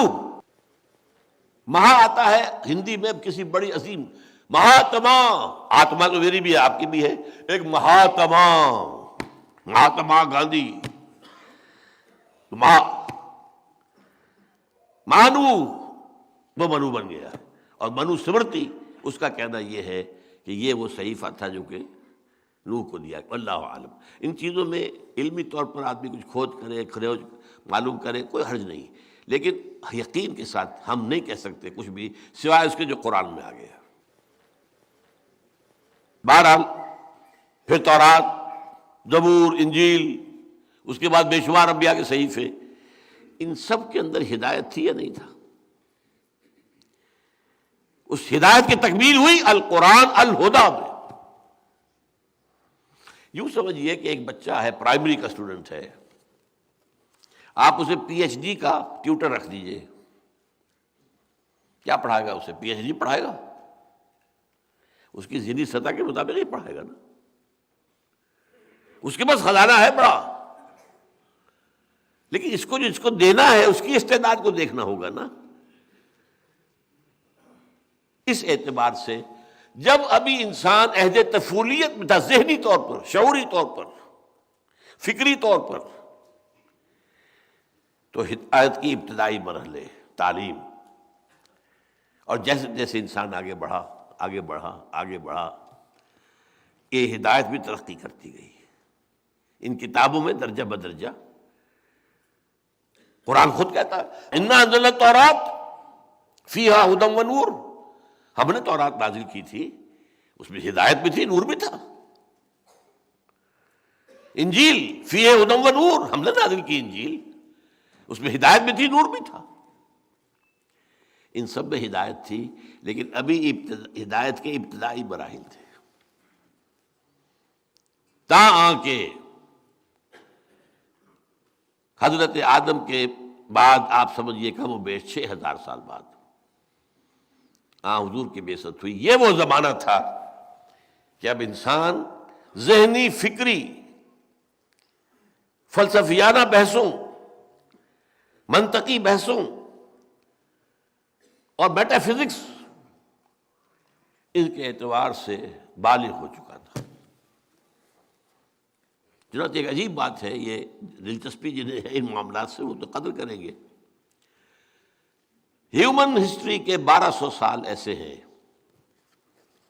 جس میں تمام مذاہب پیدا ہوئے، تمام فلسفے پیدا ہوئے، فرام 600 BC to 600 AD، 600 برس حضرت مسیح سے پہلے اور 600 برس حضرت مسیح کے بعد جتنے فلسفے، بدھزم بھی اسی میں آ گیا، جینزم بھی اسی میں آ گیا، کنفیوشنزم اس میں آ گیا، تاؤزم اس میں آ گیا، یہ سقراط اور بقراط اور یہ سب کے سب اس میں آ گئے، یہ مانی یہ سب بھی آ گئے، یہ سب کا سب ہو گیا، تمام فلسفے، تمام مذہب پیدا ہو گئے۔ گویا کہ انسان کی انٹینس ایکٹیویٹی ہو چکی تھی to know the reality as a whole. ایک تو قدم بقدم ہم چل رہے تھے نا، وہ تھا ہمارا فزیکل نالج، قدم بقدم قدم بقدم قدم بقدم۔ ایک ہے to know the reality of existence, وجود کیا ہے، کائنات کیا ہے، ابتدا کیا ہے، انتہا کیا ہے، ہماری زندگی کی ابتدا کہاں ہے، انتہا کہاں ہے، کہاں جا رہے ہیں، کہاں سے آئے ہیں۔ سنی حکایت ہستی تو درمیان سے سنی، نہ ابتدا کی خبر ہے نہ انتہا معلوم، پتہ ہی نہیں کہاں سے آگے آسمان سے ٹپکے۔ ہاں یہ پتہ ہے میری پیدائش سے 9 ماہ پیشتر میری والدہ کے رحم میں میرا وجود اس کا آغاز ہو گیا تھا۔ اس سے پہلے کیا تھا؟ کہاں تھا میں کہیں تھا یا نہیں تھا؟ عدم سے وجود میں آیا ہوں یا پہلے کچھ تھا؟ یہ سارے سوالات ہیں۔ فلسفی غور کرتے رہے، بڑے بڑے چین کے فلسفی، انڈیا کے فلسفی ٹاپ کے، ایران کے فلسفی، یونان کے فلسفی، یہ 4 مراکز رہے فلسفے کے، باقی دنیا کے اندر فلسفہ کہیں نہیں رہا۔ پھر نبی، لیکن ان 1200 سالوں کے دوران آ کر انسانی ذہن فلسفیانہ منطقی اعتبار سے اپنے عروج کو پہنچ گیا۔ تب الہدی اقرا بسم ربک الذی خلق خلق الانسان من علق اقرا وربک الاکرم الذی علم بالقلم علم الانسان ما لم یعلم۔ تب وہ پردے اٹھائے گئے۔ اس سے پہلے جو سوچ بچار کا وقت گزرا ہے حضور پر، آپ اکیلے جا کر کیا کرتے تھے؟ آپ یہودی ہوتے تو یہودیوں کی عبادت کرتے، عیسائی ہوتے تو عیسائیوں والی عبادت کرتے۔ اچھا مشرک آپ پیدا تو ہوئے مشرکوں میں، مشرک کا سوال ہی پیدا نہیں ہوتا کہ آپ ان کی کسی بات کے اوپر چل جائیں، تو کیا کرتے تھے؟ تو جو محدثین کا کہنا ہے کان صفت تعبدہ فی غار حرا التفکر والاعتبار، تفکر، غور، فکر، سوچ بچار۔ What is this existence? Who am I? اور یہ جو غلط کام ہو رہا ہے کیوں ہو رہا ہے؟ یہ انسان پستی میں کیوں گر گیا ہے؟ کیا پستی ہی پستی ہے اس کی، یا اس کے وجود کا کوئی روشن پہلو بھی ہے؟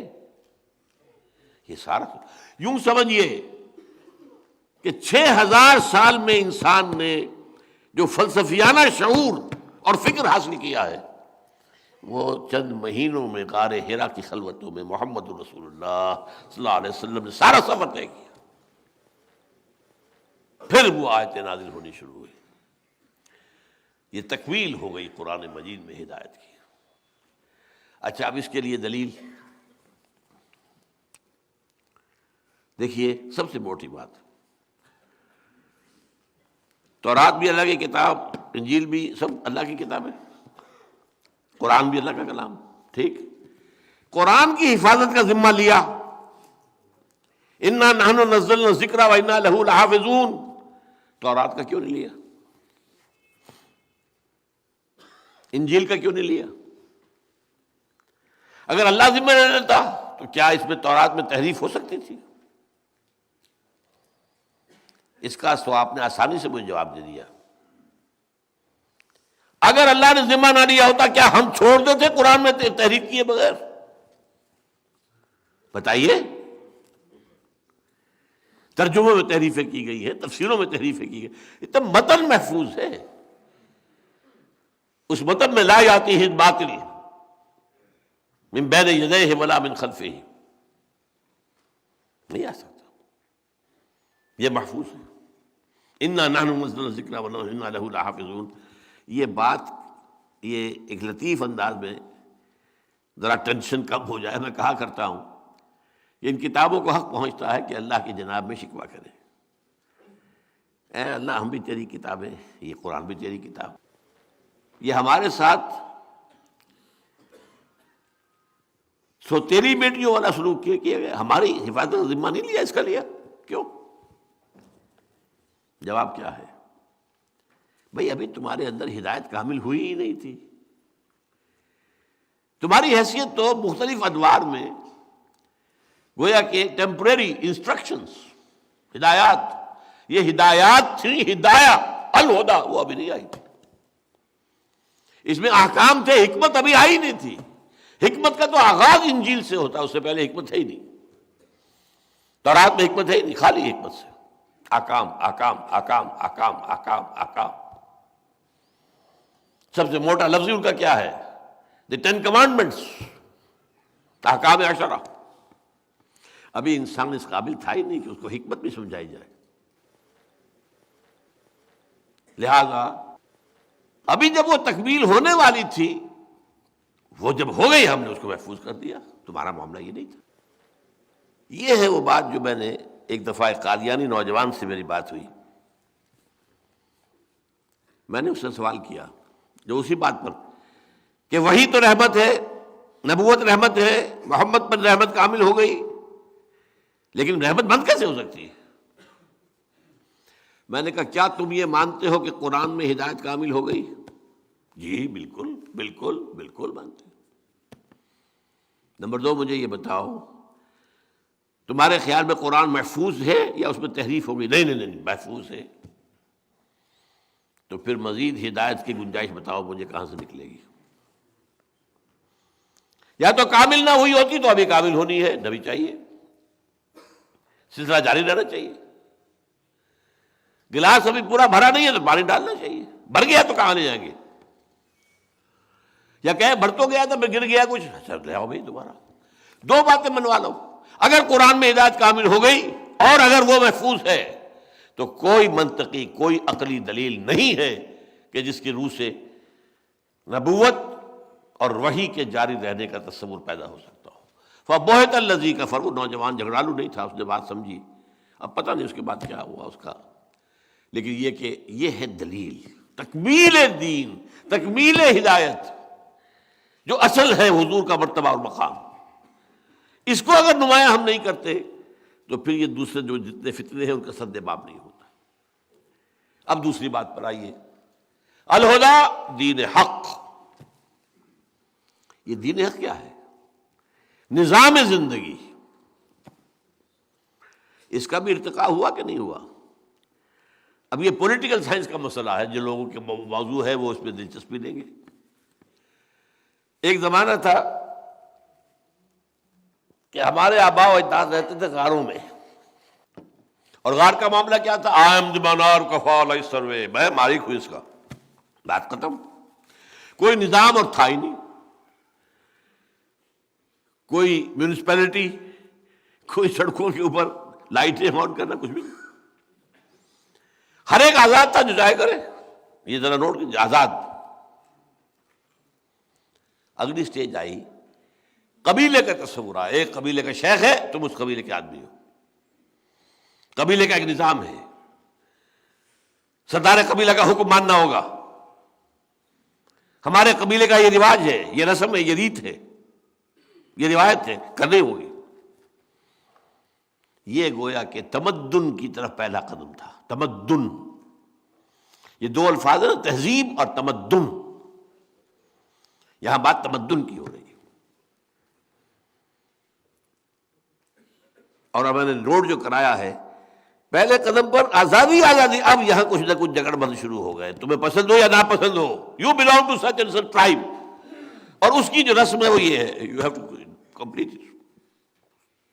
اگلا وہ دور آیا، ایک قبیلے نے اپنا شہر بھی بنا لیا، ایک گرد فصیل بھی کھینچ لی، اپنے نظام کو مستحکم کر، ایک قبیلے کی شہری ریاست قائم ہو گئی۔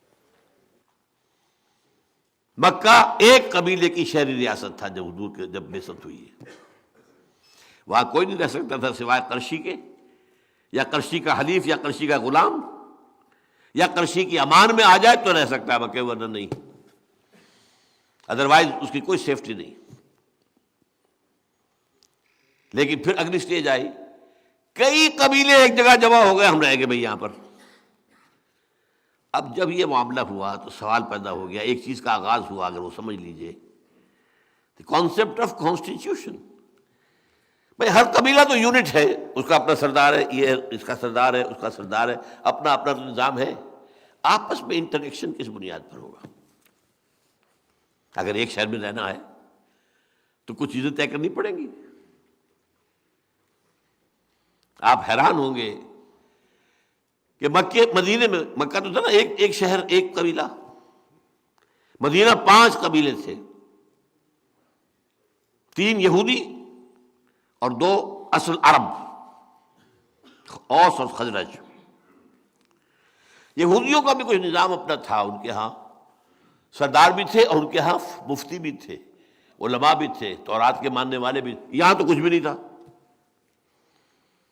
ان کے ہاں یہ طے تھا کہ اگر اوس کا کوئی نوجوان کسی خزرجی کو قتل کر دے گا تو 3 گنا دیت دینی ہوگی، 3 times بلڈ منی، اور خزرجی قتل کرے گا اوسی کو تو ودڑ دینی پڑے گی۔ اب آپ سوچئے کسی اوسی نوجوان کا خون نہیں کھولتا ہوگا، یہ میرا بلڈ جو ہے یہ 1/3 قیمت کا ہے اس خزرجی کے مقابلے میں۔ But if you have to leave here you have to accept. اس کے بعد اگلی سٹیج آئی، اب امپائرس قائم ہوئی، امپائرس، ایرانین امپائر کئی 100 سال سے، یہ عرب کے شمال میں دو امپائرس تھے، کئی 100 سال سے ادھر ایرانین امپائر، دی سیسنڈ امپائر، اور ادھر دی رومن امپائر۔ یہ امپائر اب کیا تھے؟ اب فوجیں بنائی گئیں، اب محل کھڑے کیے گئے، فوجیں جو کہ تربیت یافتہ ہیں، مسلح ہیں، فوجی ہیں، اور انہوں نے، بادشاہوں نے عوام کی گردنوں پر اپنی بادشاہی کا، اپنی خدائی کا تخت رکھا۔ ظلم، محنت کرے گا مزارع، ایش کرے گا جاگیردار اور بادشاہ، اور ذرا کسی نے سر اٹھایا فوج سر کو چل جائے گی تمہارا۔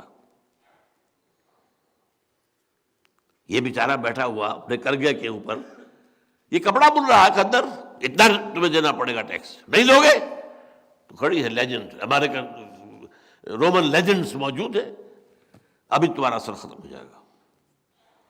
اب یہ نظام جب یہاں تک آیا ہے تو یوں سمجھیے ظلم کی حد ہو گئی۔ عام انسان غلام، مقہور، مظلوم، کھانے کو نہیں، پہننے کو نہیں، جاگیرداروں کے گل چھڑے عیش، بادشاہ کے محل،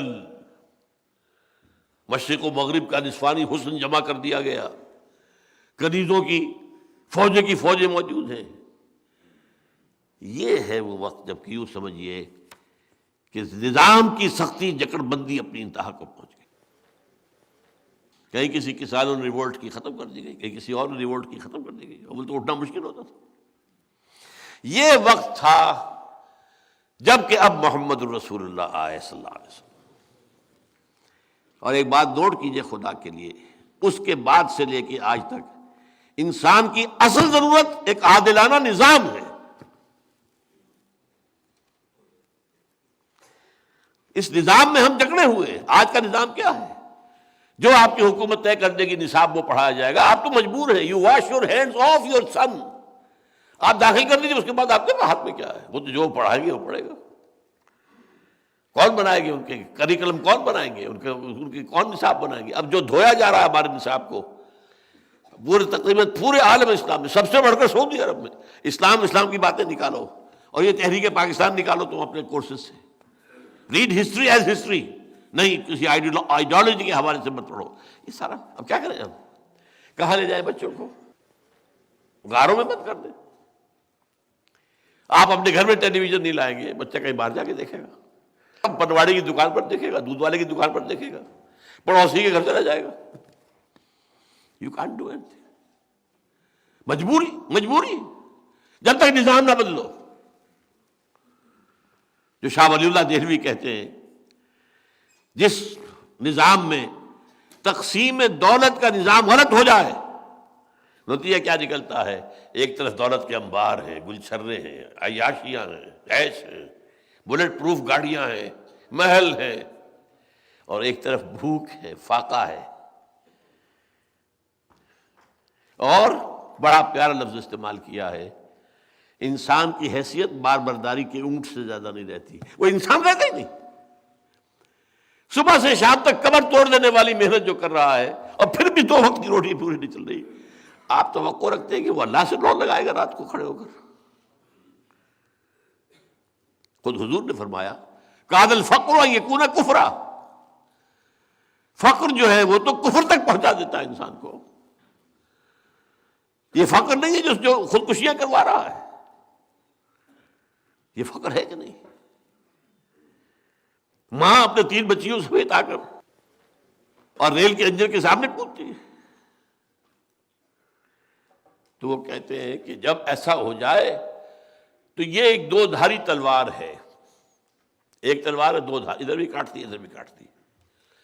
اگر ڈسٹریبیوشن آف دی ویلتھ کا نظام غلط ہے، ایک طرف انبار ہوں گے دولت کے، نتیجہ کیا نکلے گا؟ عیاشیاں ہوں گی، بدماشیاں ہوں گی، گلچھرے ہوں گے، سب کچھ ہوگا کہ نہیں ہوگا؟ ادھر بھی کاٹا، اخلاقی طور پر کاٹ دیا، ادھر بھوک ہے، فاقہ ہے، تو دنیا نے تیری یاد سے بیگانہ کر دیا، تو اس سے بھی دل فریب ہے غم روزگار کے، کہاں خدا، کہاں آخرت، کہاں قرآن، کہاں کی فکر اس کو بیچارے کو؟ وہ تو بار برداری کا اونٹ ہے، کوڑوں کا بیل ہے، نتھنگ مور دین دیٹ۔ میں اسی لیے کہتا ہوں شاہ ولی اللہ دہلوی کے بارے میں جو میں نے کہا تھا، ان کا سوشل تھاٹ بہت ہائٹ پر ہے، بہت ہائٹ پر۔ یہ ہے وہ مسئلہ جب کہ حضور تشریف لائے اور دین حق عطا کیا اللہ نے آپ کے ذریعے سے۔ اب یہ میں نے آپ کو بتایا پہلے بھی، دین حق صرف قرآن پر نہیں بنے گا، الہدا و دین الحق ہے۔ اس میں درمیان میں واو کون سا ہے؟ اس کو کہتے ہیں واو عطف، اور واو عطف کا قاعدہ ہے یہ معطوف اور معطوف علیہ میں مغایرت پیدا کرتا، میں اور وہ، یہ اور جو ہے تو میں اور ہوں، وہ اور ہے، اور تو دو، تو الہدا اور دین حق یہ ایک نہیں ہے، دو ہے۔ الہدا اس دین حق کی بنیاد اور اس کا ڈھانچہ اور خاکہ سارا سنت رسول سے صلی اللہ علیہ وسلم۔ میں نے بتایا آپ کو نماز کا نظام نہیں بن سکتا بغیر سنت کے اور حدیث کے، اور نظام کیا بنے گا؟ اور جنہوں نے حدیث سے امت کا رخ موڑا ہے، پھیرا ہے، میرے نزدیک بہت بڑے ظالم لوگ تھے، بہت بڑے ظالم لوگ۔ آج بھی فتنہ پھیل رہا ہے، پرویزیت ہو، مشرقیت ہو، یہ سب کیا ہے؟ ہمارے ہاں آج بھی موجود ہے جو اپنے آپ کو اہل قرآن کہتے ہیں، ہم حدیث نہیں مانتے، اہل قرآن۔ چکرالویت ہو۔ بہرحال اب دیکھیے یہ جو دو چیزیں دی گئیں، الہدا، دین حق، ان کے ضمن میں فرض کیا ہے حضور پر؟ الہدا پہنچاؤ، یہ پہنچانا ہے۔ یا ایھا الرسول بلغ ما انزل الیک من ربک وان لم تفعل فما بلغت رسالتہ، بڑی سخت تنبیہ ہے۔ والعبد عبد وان تعرض والرب رب وان تنزل۔ کتنے ہی اونچے چلے گئے حضور شب معراج میں، ہیں تو بندے ہی نا۔ فَأَوْحَىٰ إِلَىٰ عَبْدِهِ مَا أَوْحَىٰ۔ اللہ اے رسول پہنچا دو جو کچھ کہ ہم نے نازل کیا ہے تم پر،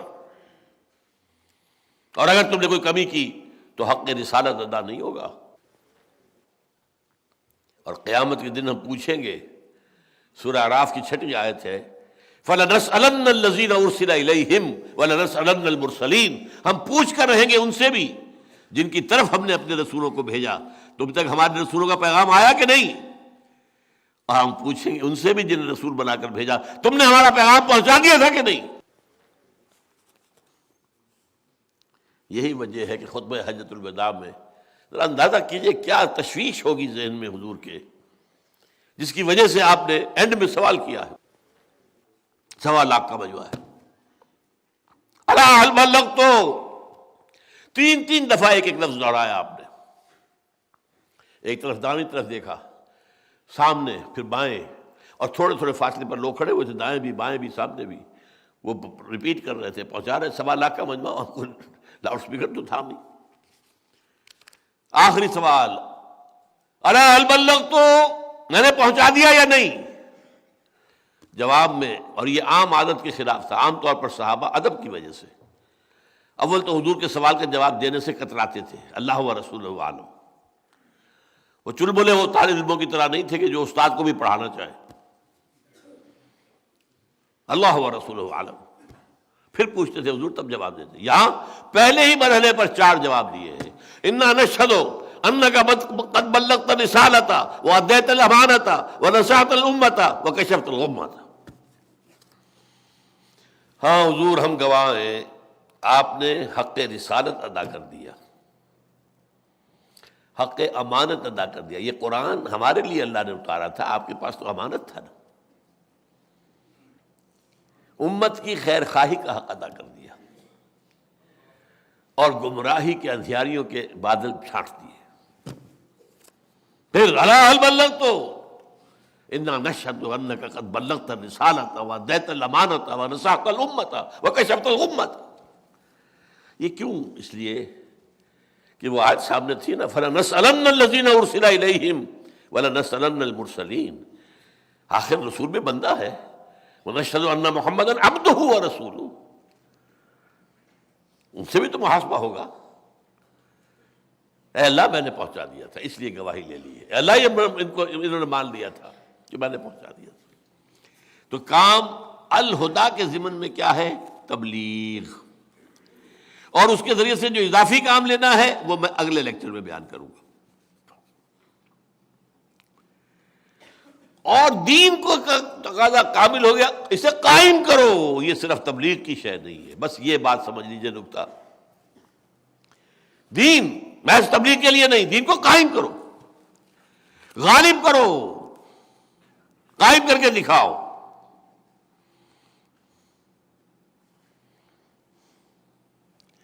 اس لیے کہ ظاہر بات ہے، وہ میں آیتیں آپ کو سنا چکا ہوں۔ سورہ سبا میں فرمایا وَمَا أَرْسَلْنَاكَ إِلَّا كَافَّةً لِلنَّاسِ بَشِيرًا وَنَذِيرًا۔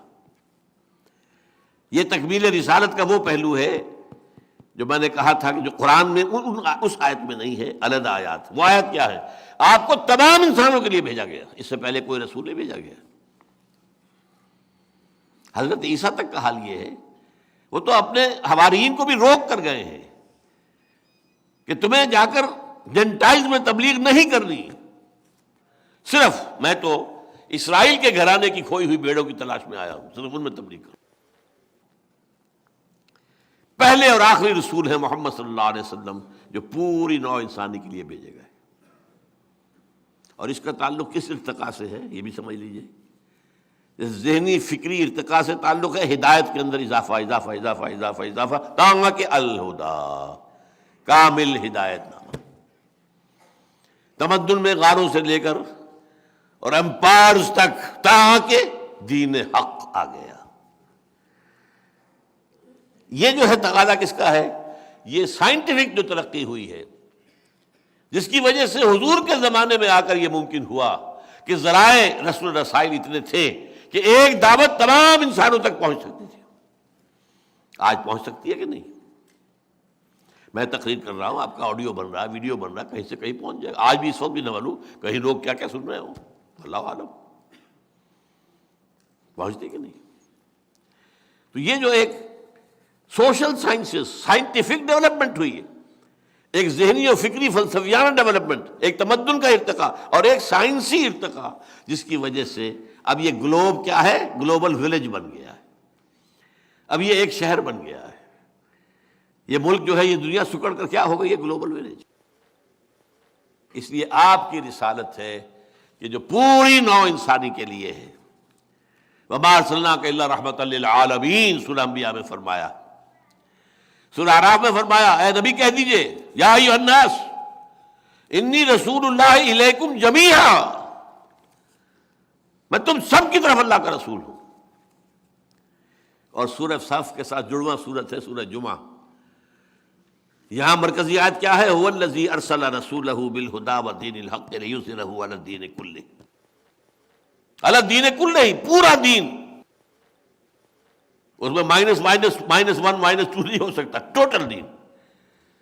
یہ دین ہمارا ایک پیکج ہے، لیو اٹ اور ٹیک اٹ، لینا ہے تو پورا، ادخلوا فی السلم کافہ، دین غالب کرو پورا کا پورا، لیظہرہ علی الدین کلہ، پورے دین کو غالب کرو، پورا نظام اس کے تحت ہو، سیاسی نظام اس کے تحت ہو، معاشی نظام اس کے تحت ہو، سود کی بیخ کنی ہو، جوئے کی بیخ کنی ہو، شراب بنانا اور پیچنا اور پھر ختم کیا جائے، سیکس کو ذریعہ بنانا کمائی کا ختم کیا جائے، سیکس میں اشتعال پیدا کر کے یہ اشتہاروں ہی کے اندر عورتوں کی تصویریں دے دے کر جو ہے اس کو بھی ذریعہ بنایا جا رہا ہے۔ کیا ہے یہ؟ ان سب کے اوپر پابندی ہوگی۔ پھر عصمت، عفت، اور انسان کی خاندانی زندگی کی مضبوطی، یہ تیسری بات ہوگی، کرنا ہوگا۔ لیکن یہ جو سورہ جمعہ میں آئی ہے مرکزی آیت، وہ کیا؟ یہ ہمارا اگلے اتوار کا موضوع ہے اصل میں۔ هو الذی بعث فی الامیین رسولا منہم یتلو علیہم آیاتہ ویزکیہم ویعلمہم الکتاب والحکمہ وإن كانوا من قبل لفی ضلال مبین وآخرین منہم لما یلحقوا بہم۔ حضور کی بعثت کے دو حصے ہیں۔ آپ کی بنیادی بعثت یہ ہے امیین کی طرف، اسی لیے ان کی کتاب میں یہ قرآن ہے، ان کی زبان میں یہ قرآن ہے۔ یہ جو امی تھے، یہ جو بنی اسماعیل تھے، حضرت اسماعیل کی اولاد، تقریباً تمام مشرکین عرب ان میں سے تھے۔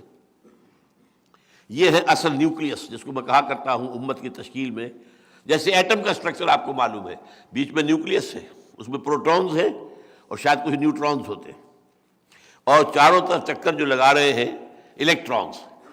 تو اس کا نیوکلیس کیا ہے؟ یہ امت عرب، اور اس کے بعد ایرانی آ گئے، بربر آ گئے، ہندی آ گئے، ترک آ گئے، یہ گویا کہ الیکٹرونز ہیں۔ تو هو الذی بعث فی الامیین رسولا منہم یتلو علیہم آیاتہ ویزکیہم ویعلمہم الکتاب والحکمہ وإن كانوا من قبل لفی ضلال مبین وآخرین منہم لما یلحقوا بہم۔ انہی میں سے اور بھی ہیں جو ابھی ان میں شامل نہیں ہوئے، جو شامل ہوں گے تو اسی امت کا حصہ بن جائیں۔ اس حوالے سے تکمیل رسالت کے اب دو پہلو ہو گئے۔ نمبر ایک، آپ پر رسالت کا یہ حق ہے کہ دین کو غالب کر کے دکھائیں، تاکہ یہ نہ ہو کہ دنیا کہ ہاں یہ بات تو بہت اچھی ہے، یہ ہونے والی نہیں ہے، امپریکٹیکیبل ہے۔ حضور سے تقریباً میں سمجھتا ہوں 1000 سال پہلے کتاب لکھی تھی افلاطون نے، ریپبلک، لیکن ساری دنیا جانتی ہے کہ وہ انہونا سا خواب تھا جو اس نے دیکھا تھا، ہونے والی بات ہی نہیں تھی، یہ تو خواب تھا، یوٹوپیا۔ تو حضور نے بھی جو باتیں کہی تھی اگر کر کے نہ دکھاتے تو کہتے ہونے والی بات نہیں، شاعری ہے۔ سید القوم خادمہم، قوم کا سردار تو خادم ہوتا ہے۔ وہی بہت اچھا شعر کہا، بڑی عمدہ بات ہے، لیکن کہاں ہو سکتا ہے، یہ امپاسبل۔ قوم کا سید اور خادم ہو، امپاسبل۔ قوم کا سردار ہو اور ایک غریب عورت اس کے بچوں کے لیے آٹے کی بوری اپنے کندھے پر لاد کر رات کے وقت لا رہا ہو۔ Is it imaginable? Is it imaginable? لاکھوں مربع میل کے اوپر حکم جس کا چل رہا ہے، وہ بیت المقدس کا سفر کر کے جا رہا ہے، اور وہ بھی سرکاری وزٹ ہے، کوئی کسی کو علاج کے لیے نہیں جا رہا، کسی بیٹے کی کانووکیشن میں شرکت کے لیے نہیں جا رہا، معاذ اللہ۔ وہاں سے ریکویسٹ آئی آپ یہاں آئیں گے تو یہ بیت المقدس جو ہے فتح ہو جائے گا، یروشلم فتح ہو جائے گا۔ اس لیے کہ وہاں کے عیسائی علماء نے کہا تھا، اے مسلمانوں، ہماری کتابوں میں لکھا ہوا ہے کہ یہ شہر فتح ہوگا، لیکن جس کے ہاتھوں فتح ہوگا اس کی کچھ نشانیاں تم میں وہ نہیں ہیں، یہ کبھی فتح نہیں ہوگا تمہارے ہاتھوں، چاہے تم قیامت تک پڑے رہو۔ اس لیے کہ یروشلم کی فصیلیں بہت اونچی تھیں، اندر سے سیلف سفیشینٹ، پانی اور ہر چیز موجود۔ تو ابو عبیدہ بن الجراح رضی اللہ تعالیٰ عنہ، امین هذه الامہ، ان کی گئی ہے ریکویسٹ، دارالخلافہ آپ تشریف لائیں تو یہ شہر فتح ہو جائے گا۔ یہ سفر کیا ہے 700 میل کا سفر، ایک اونٹ اور ایک خادم ساتھ ہے، کوئی خدم و حشم نہیں، کوئی باڈی گارڈ نہیں، کچھ نہیں۔ اور چونکہ اسی پر راستے کا راشن بھی ہے تو وقت پہ ایک آدمی بیٹھ سکتا ہے۔ ایک منزل خلیفہ اوپر بیٹھا ہے اور خادم آگے چل رہا ہے نکیل پکڑ کر، اگلی منزل خادم اوپر بیٹھا ہے اور خلیفہ آگے چل رہا ہے نکیل پکڑ کر۔ Can you believe it? ہمیں عظمت کا احساس ہوا جب معلوم ہوا کہ کیو این لائی کی بیٹی بھی سائیکل پر جاتی تھی کالج، یا عبدالجوان ناصر کا بیٹا یا بیٹی بھی جاتی تھی اسی طرح۔ ٹھیک ہے، یہ بھی اچھی بات ہے۔ جب مجھے معلوم ہوا تھا ہندوستان کا وہ جو ریلوے کا منسٹر تھا لال بہادر شاستری، جب وہ مرا ہے تو میں حیران ہوا۔ اٹ واز ڈسکلوزڈ، اس کا کوئی گھر پورے انڈیا میں نہیں تھا، سوال پیدا ہوا کہ اب اس کی بیوی بیوہ ہو گئی، کہاں جائے؟ اور اس کی بیوی اپنے ہاتھ سے جو ہے کھانا پکاتی تھی، اور جب ہارٹ اٹیک ہوا ہے شاستری کو تاشقند میں، تو اس نے وہاں سے ٹیلی فون پر جو بات کی ہے وہ ماتا جی سے کی ہے، بیوی سے نہیں کی ہے۔ لیکن یہ ساری بلندیاں، ان سب کو جمع کر لیجئے، کیا عمر کے آس پاس بھی آئیں گے؟ یہ کارنامہ کر کے دکھایا محمد رسول اللہ علیہ وسلم۔ اس کو قائم کرو اور دنیا پر حجت قائم کر دو کہ ہاں جاس دین یہی ہے، حق یہی ہے، نظام یہی ہے، اسی میں انسان کی فلاح ہے، اسی میں اس کی بہبود ہے، اسی میں اس کی اخلاقیات کی بلندی ہے، اسی میں اس کی تہذیب کی مضبوطی ہے، اسی میں اس کے تمدنی کے تقاضے پورے ہو سکتے ہیں۔ اچھا، اب امت پر جو مظہر ہے اس تکمیل امت نبوت اور رسالت محمد کی، وہ کیا ہے؟ حضور کو بھیجا گیا پوری نوع انسانی کے لیے۔ جب تک پورے عالم انسانیت پر اللہ کا دین اسی طرح غالب نہیں ہوتا، آپ کا مقصد بیشت پورا نہیں ہوا۔ عام آدمی کو کہے گا آپ میری بات پہنچا دیں گے بغیر اس کے وضاحت کے، تو شاید وہ مجھے قتل کرنے پر آمادہ ہو جائے۔ حضور کا بیشت مقصد پورا نہیں ہوا، ایک درجے میں پورا ہو گیا، جزیرہ نماء عرب پر اللہ کے دین کا غلبہ مکمل ہو گیا۔ اگر تو صرف عرب کے لیے آئے ہوتے تو ٹوٹل اکمپلشمنٹ ہو جاتی اس مشن کی۔ آپ تو بھیجے گئے تھے پوری نوع انسانی کے لیے۔ جب تک پوری نوع انسانی تک وہ ہدایت نہ پہنچے اور پھر اس کے اوپر وہ نظام قائم نہ ہو، اس وقت تک تو وقت فرصت ہے کہاں، کام ابھی باقی، نور توحید کا اتمام ابھی باقی ہے۔ یہ اگر اقبال نے کہا تھا آج سے تقریباً 100 سال پہلے، تو ظاہر باتیں سوچیے، غور کرنے کی بات ہے۔ یہ کام کرنا ہے اس امت کو، اور جب تک وہ یہ کام پورا نہیں کرتی، ہاں کرے، کوشش کرے، نہ کر سکے کوئی بات نہیں، اللہ کے رسول خرو ہو جائے گا۔ کرتا ہی نہیں تو اس کا کوئی تعلق حضور کے ساتھ نہیں ہے، نوٹ کر لیجیے۔ وہ اپنی جگہ امتی بنا پھرتا ہو، من رغب عن سنتی فلیس منی، جس کو میری سنت پسند نہیں اس کا مجھ سے کوئی تعلق نہیں۔ دین کے اعتبار سے اور حضور کے ساتھ اپنے تعلق کے اعتبار سے اس بات کو نوٹ کر لیجیے۔ یہ کام ہونا ہے، اس کا صغرا کبرا قرآن مجید میں موجود ہے۔ یہ جو آج پمفلٹ آپ کو دیا گیا ہے، یہ ہدیۃً، اس کو ذرا کھول لیجیے۔ میں چاہتا ہوں کہ آپ اس کا مطالعہ میرے ساتھ کر لیں مکمل۔ یہ جو اقبال نے کہا تھا کہ دنیا کو ہے پھر مار کے روح و بدن پیش، تہذیب نے پھر اپنے درندوں کو ابھارا، اللہ کو پامر دیے مومن پہ بھروسہ، ابلیس کو یورپ کی مشینوں کا سہارا۔ اللہ کا اٹل فیصلہ ہے کہ یہودیوں کی سازشوں کے علی الرغم نور توحید کا اتمام اور دین حق کا غلبہ ہو کر رہے گا۔ اس کے لیے صغرا کبرا کہاں ہے؟ جو ابھی ہم نے 2 آیتیں پڑھی، یریدون لیطفئوا نور اللہ بافواہہم واللہ متم نورہ ولو کرہ الکافرون هو الذی ارسل رسولہ بالہدی ودین الحق لیظہرہ علی الدین کلہ ولو کرہ المشرکون، یعنی بھیجا اپنے رسول کو دین حق کے غلبے کے لیے۔ یہ صغرا ہو گیا۔ کبرا کیا ہے؟ وعد اللہ الذین آمنوا منکم وعملوا الصالحات لیستخلفنہم فی الارض کما استخلف الذین من قبلہم ولیمکنن لہم دینہم الذی ارتضی لہم ولیبدلنہم من بعد خوفہم امنا یعبدوننی لا یشرکون بی شیئا ومن کفر بعد ذلک فاولئک هم الفاسقون۔ اس کا ترجمہ آپ جا کر پڑھ لیجیے گا، خود پڑھ لیجیے گا۔ اللہ نے وعدہ کیا ہے ایمان سے کہ یہ خلافت مل کر رہے گی، جبکہ ابھی حالات مدینے میں اتنے خطرناک تھے کہ ہر وقت اندیشہ رہتا تھا کہ ابھی کفر آئے گا، حملہ ہو جائے گا۔ یہ غزوہ احزاب سے پہلے کی بات ہے جس کا ذکر ہو رہا ہے۔ غزوہ احزاب اس میں سورہ نور کے اندر یہ آیت نازل ہوئی ہے۔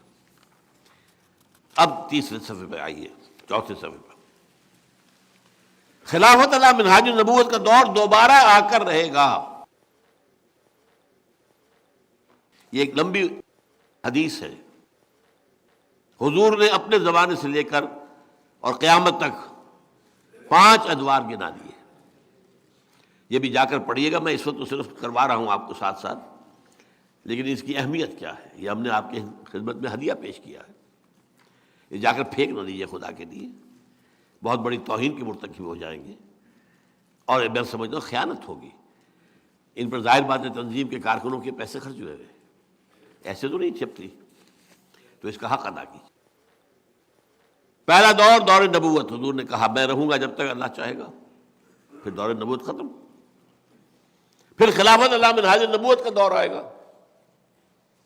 وہ بھی رہے گا جب تک اللہ چاہے گا، پھر ہٹا لے گا، اٹھا لے گا۔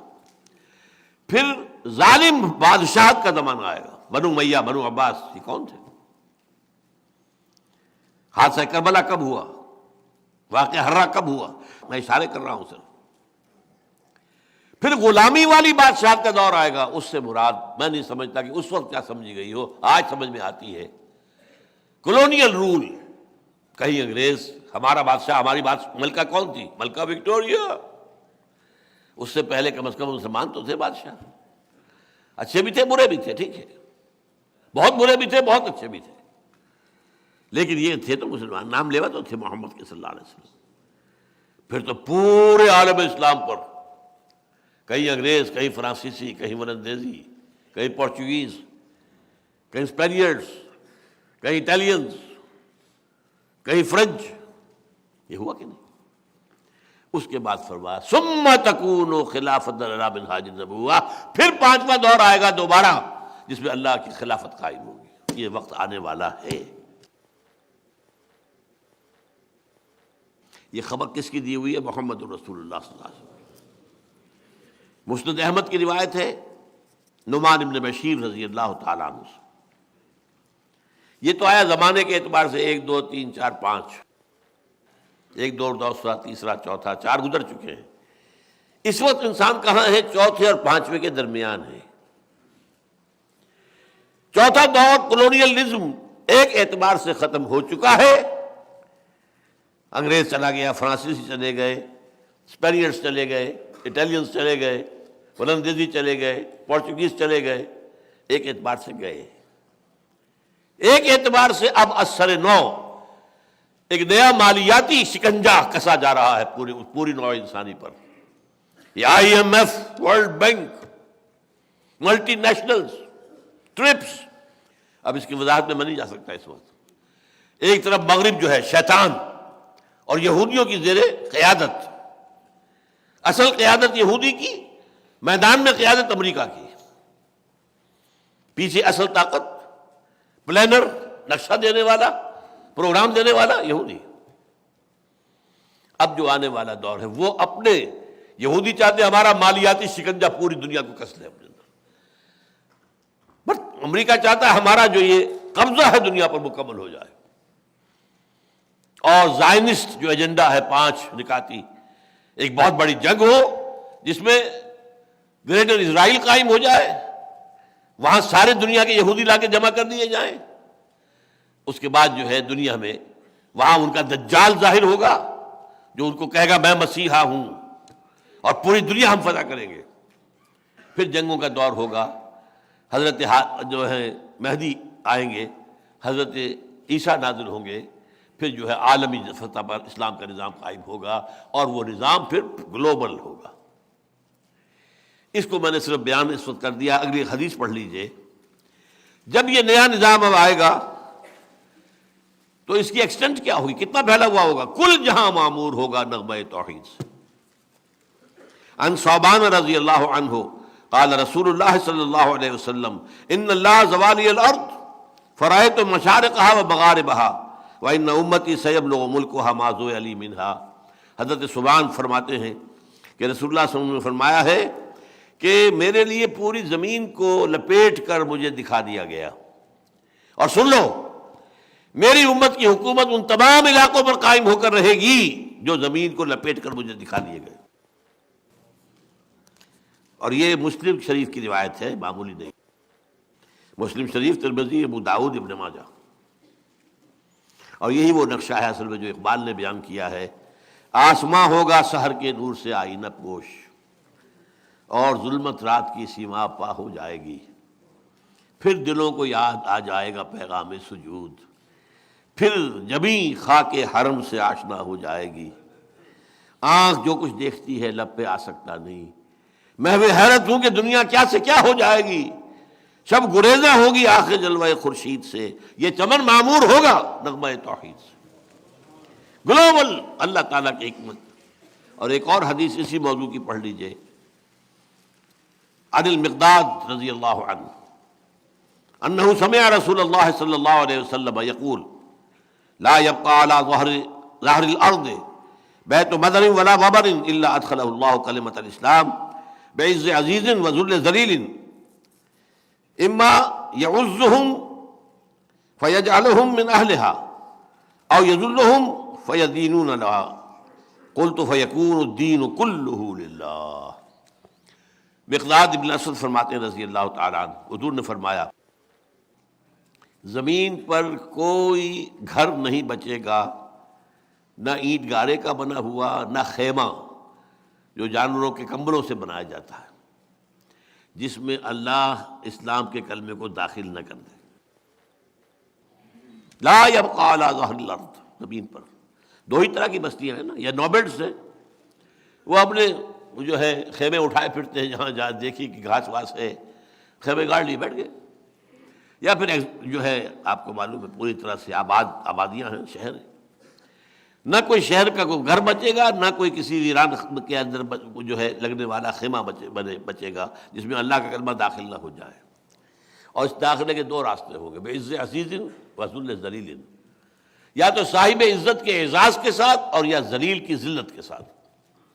اور وہ کیا ہوگا؟ یا تو اللہ تعالیٰ اس خیمے والے گھر والے کو اسلام کی توفیق دے دے گا تو اس کے گھر میں کلمہ اسلام داخل ہوگا، لیکن اس کا بھی اعزاز ہوگا. وَلِلَّهِ الْعِزَّةُ وَلِرَسُولِهِ وَلِلْمُؤْمِنِينَ وَلَكِنَّ الْمُنَافِقِينَ لَا يَعْلَمُونَ. عزت تو اہل ایمان کا حق ہے. اور یا پھر وہ مغلوب ہوگا اور اسے وہ کام کرنا پڑے گا، یود الجزیۃ عن یدٍ وہم صاغرون، چھوٹے بن کر رہے، غلبہ اسلام کا ہوگا، اس کے نیچے وہ یہودی رہے، عیسائی رہے، جو چاہے رہے. اچھا، اس سے پہلے کا ایک مرحلہ ہے، اب یہ آخری میری گفتگو ختم ہو رہی ہے. اس سے پہلے کا مرحلہ یہ ہے کہ دنیا میں یہ جو ہے سیکنڈ فیز تھا جو میں نے بیان کیا ہے، جس میں حضرت مہدی کا ظہور ہے، گریٹر اسرائیل کا قیام ہے، پھر حضرت عیسیٰ کا آنا ہے، گریٹر اسرائیل کا گریٹر گریو یارڈ بننا ہے، پھر یہودی ختم ہو جائے گے. حضرت عیسیٰ عیسائیت کو ختم کر دیں گے، عیسائیت اسلام میں ضم ہو جائے گی، پھر پوری دنیا میں اسلام کا غلبہ ہوگا. پہلا فیز جو ابھی چل رہا ہے اس کو جان لیجئے، یہ ہمارے لیے بڑا سخت اور کڑوا ہے. ابھی ہم پر اللہ کے عذاب کی کوڑے برسنے والے، خاص طور پر عالم عرب پر، اس لیے کہ ان پر اللہ کی رحمت بہت بڑی تھی. اللہ نے انہیں بہت اونچا مقام دیا. وہ حضور کی امت میں سے محمد عربی تھے، عربی النسل، محمد عربی. اب اس سے بڑی فضیلت کیا ہوگی جو انہیں حاصل ہو گئی. اور نمبر دو، دائمی فضیلت، ان کی زبان میں اللہ کا کلام موجود ہے. پھر بھی انہوں نے کہیں بھی ایک چپا زمین پر بھی، جیسے وہ کولونیلزم سے فارغ ہوتے گئے، کسی نے امریکہ کو اپنا قبلہ بنا لیا، کعبہ بنا لیا، کسی نے روس کو بنا لیا، اسلام کو نہیں. بدترین سزا کے مستحق وہ ہیں، اور اس کی خبر حضور نے دے رکھی ہے، ویل للعرب من شر قد اقترب. ہلاکت، بربادی، تباہی ہے عربوں کے لیے اس شر سے جو قریب آ چکا ہے، زیادہ دور نہیں ہے. لیکن نمبر دو، ہم ہیں پاکستانی. ہم نے ایک ملک حاصل کیا اسلام کے نام پر. اللہ سے گڑ گڑا کر، اللہ ہمیں انگریز کی غلامی سے نکال کر ہندو کی غلامی سے جانے سے بچا لے. کوئی آثار نہیں تھے، کوئی ہمارے اندر طاقت نہیں تھی، کوئی ہماری حیثیت نہیں تھی. کوئی ہمارا پشپنا نہیں تھا. برطانوی حکومت چونکہ لیبر کی تھی وہ ہمارے خلاف تھی. ماؤنٹ بیٹن چیلا تھا گاندھی کا، اور ماؤنٹ بیٹن کی بیوی کے ناجائز تعلقات تھے نہرو کے ساتھ. یہ تو حالات. قائد اعظم محمد علی جناح سے ایٹلی نفرت کرتا تھا. پھر یہ کہ ہندو کتنی بڑی تعداد میں صنعت کار ہو، سرمایہ دار ہو، کاروبار اس کے پاس، تعلیم میں وہ بہت آگے، انگریزوں کی ملازمت میں کہیں زیادہ آگے مسلمان سے نکلا ہوا. لیکن اللہ نے یہ ہمیں ملک دیا. اس کا ذکر ہے سورہ اعراف کے اندر کہ حضرت موسیٰ سے کہا تھا بنی اسرائیل نے، اے موسیٰ ہم پر تو آپ کے آنے سے پہلے بھی ظلم ہوتے تھے، آج بھی ہو رہے ہیں، ہمارا حال تو نہیں بدلا. فرمایا عسیٰ ربکم ان یہلک عدوکم، فرمایا ہو سکتا ہے، قریب ہے، تمہارا رب تمہارے دشمن کو ہلاک کر دے گا، اور پھر وَيَسْتَخْلِفْكُمْ فِي الْأَرْضِ، تمہیں زمین میں خلافت دے گا. فَيَنْظُرَ كَيْفَ تَعْمَلُونَ، پھر دیکھے کہ تم کیا کرتے ہو. اس امتحان میں ہم پڑے ہوئے ہیں آج سے 62-63 سال پہلے سے. اب کیا کیا ہم نے؟ کہاں ہے وہ اسلام؟ نماز روزے والا اسلام تو ہے، وہ کہاں نہیں؟ وہ تو ہندوستان میں بھی ہے، وہ تو امریکہ میں بھی ہے، کہاں نہیں ہے وہ اسلام کا، وہ نظام، وہ دین حق کہاں ہے؟ وہ سید القوم خادمہم کہاں ہے؟ یہاں تو سید القوم سب سے بڑے ہیں، ان میں سے جھوٹے وہ ہیں جو سب سے بڑے وعدہ خلاف ہے، وہ سید القوم ہے. جو سب سے بڑے غبن کرنے والے وہ سید القوم ہے. تو واقعہ تو یہ ہے کہ ہم مستحق ہو چکے ہیں، ہم بھی عذاب الہی کے عربوں کی طرح. لیکن یہ ہے کہ میں اس سلسلے میں چند باتیں عرض کر دوں. میرے اوپر بہت سے انوار آئے ہیں. ابتدا میں مجھے یقین تھا کہ پاکستان اسی نقشے کے تحت اللہ نے بنایا ہے اور یہی سے نظام خلافت کا آغاز ہوگا. چونکہ حضور نے یہ فرمایا ہے جب مہدی ظاہر ہوں گے عرب میں، یہ حدیث پڑھ لیجئے آپ اس کو صفحہ 7 پر. عن عبداللہ ابن الحارث رضی اللہ عنہ قال قال رسول اللہ صلی اللہ علیہ وسلم یخرج الناس من المشرق یعطون للمہدی یعنی سلطانہ. جب مہدی کا ظہور ہوگا عرب میں تو ایک مشرقی ملک سے فوجیں آئیں گی جو اس کی حکومت کو قائم.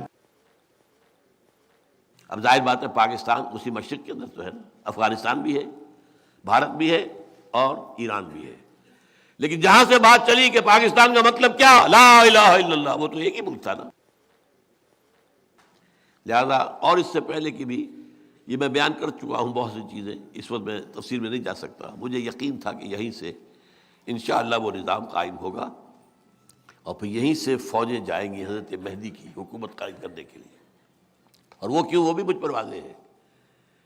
عرب کھوکھلے ہو چکے ہیں، ان میں دم نہیں ہے، پیسہ ہے، عیاشیوں نے کھوکھلا کر دیا. لہذا ان کے اندر یہ ہمت نہیں ہے کہ وہ کھڑے ہوں اور یہودیوں سے جنگ کر سکیں. اگر کر سکتے ہوتے تو اب تک کبھی کا کبھی اسرائیل کو اٹھا کر پھینک دیا ہوتا میڈیٹرینین کے اندر. نہیں ہے، بالکل نہیں ہے. یہ کسی اور طرف سے فوجیں جائیں گی. اور علامہ اقبال نے ہی چونکہ ایک شعر یہ کہا ہے، خضر وقت از خلوت دشت حجاز آید بروں، کارواں زی وادی دور و دراز آید بروں. خضر وقت حضرت مہدی عرب کے ریگزار میں اپنی خلوت سے باہر آئیں گے. اس میں شیعوں کا عقیدت بھی آ گیا اور سنیوں کا بھی. شیعہ کے نزدیک مہدی کون ہے؟ ان کے 12ویں امام ہیں جو چھپے ہوئے ہیں. یہ مصرع کور کر رہا ہے ان کو بھی. اور ہمارے ہاں کیا روایت ہے کہ عرب میں ایک بادشاہ کے انتقال کے بعد خانہ جنگی شروع ہوگی. اس وقت ایک شخص بھاگ کر مدینے سے مکے میں چھپ جائے گا. یعنی لوگ دیکھ رہے ہوں گے کہ شاید یہ اس وقت میں سامنے آئے اور قوم کی کچھ رہنمائی صحیح کرے، اور وہ بچ کر جائے گا. پھر لوگ انہیں وہاں سے خلوت سے کھینچ کر تلاش کر کے نکال کر لائیں گے اور ان کے ہاتھ پر بیعت کریں گے، وہ مہدی ہوگی.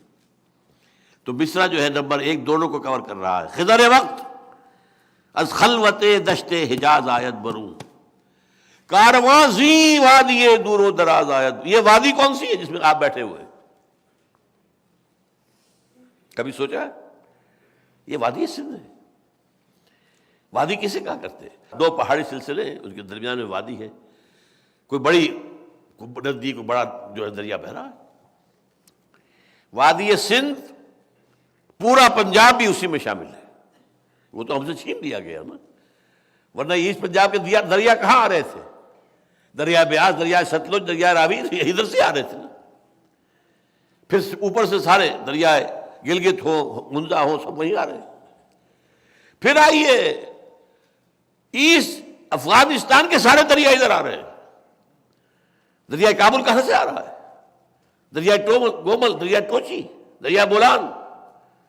تو یہ در حقیقت یہ سب مشرقی حصہ افغانستان کا اور یہ مغربی حصہ انڈیا کا یہ وادی سندھ ہے. اس وادی میں پہلے اسلام کہیں قائم ہوگا یہ یقین کی حد تک تھا، لیکن بعد میں جو حالات ہوئے ہیں اس میں مد و جزر آتا رہا ہے. کبھی امید پیدا ہوئی، کبھی کمزوری جو ہے اس میں مایوسی کی انتہا ہو گئی. آج سے 5-6 سال پہلے میں نے یہیں پر تقریر کی تھی، کیا پاکستان کے خاتمے کا کی الٹی گنتی شروع کی جا چکی ہے؟ میں نے کہا تھا ہاں. میری مایوسی انتہائی لوئسٹ ایپ پر تھی اس وقت. شاید اللہ تعالیٰ اس میں کوئی نئی زندگی پیدا کر دے ہمارے، لیکن اس کے لیے کام تو مجھے اور آپ کو کرنا ہے. اس کو مت بھول جائیے، اصل رول تو میرا اور آپ کا ہے. کیا کرنا ہے، کیسے کرنا ہے. چنانچہ میں نے کہا تھا یہ ہے میرا جو اگلے اتوار کا جو موضوع ہے، جہاں سے کہ اصل میں یہ تو ساری ابھی علمی باتیں ہیں جو آپ کے سامنے آئی ہیں. حضور کا مقام و مرتبہ کیا ہے، وہ آج اس لیے تھا کہ ہم اپنا فرض سمجھیں. حضور کے مقصد بعثت کے حوالے سے ہمارا فرض منصبی کیا ہے، ہمیں کیا کرنا ہے. اگر ہم سچے امتی ہیں حضور کے تو ہماری ذمہ داری کیا ہے.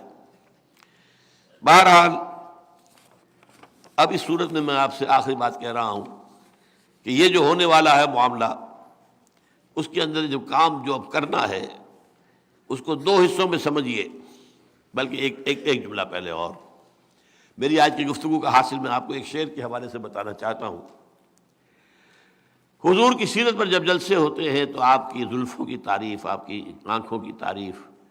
آج مجھے بڑی خوشی ہوئی، حفیظ طیب صاحب کی جو میں نے نعت سنی ہے وہ بڑی پاکیزہ نعت تھی، بہت عمدہ نعت جس میں کوئی غلو نہیں ہے، کوئی عقیدت اپنی جگہ، محبت اپنی جگہ، غلو نہیں. لا تغلو فی دینکم، یہ غلو دین ہی تو تھا جس نے عیسائیوں نے حضرت عیسیٰ کو خدا کا بیٹا بنا لیا. اور جو میں نے آپ سے عرض کیا، میرا گمان یہ ہے کہ ہندوؤں نے ابراہیم کو خدا بنا لیا، برہما بنا لیا. ہندوؤں کی ایک نسل نے، سب نہیں لوگ. تو بہرحال اس غلو سے بچتے ہوئے حسن یوسف دم عیسیٰ ید بیضا داری، آنچ خوبہ احمد آرن تو تنہا داری. بڑا پیارا شعر ہے. اے نبی، آپ کو اللہ نے حضرت یوسف والا حسن عطا کیا، اور حضرت عیسیٰ پھونک مارنے سے جو نتیجہ نکلتا تھا، اور ید بیضا حضرت موسیٰ والا. تمام نبیوں کو اللہ نے جو کمالات دیے، آپ کی ذات مبارکہ میں وہ سارے کمال جمع ہیں. ٹھیک، اب حدیث سنیے.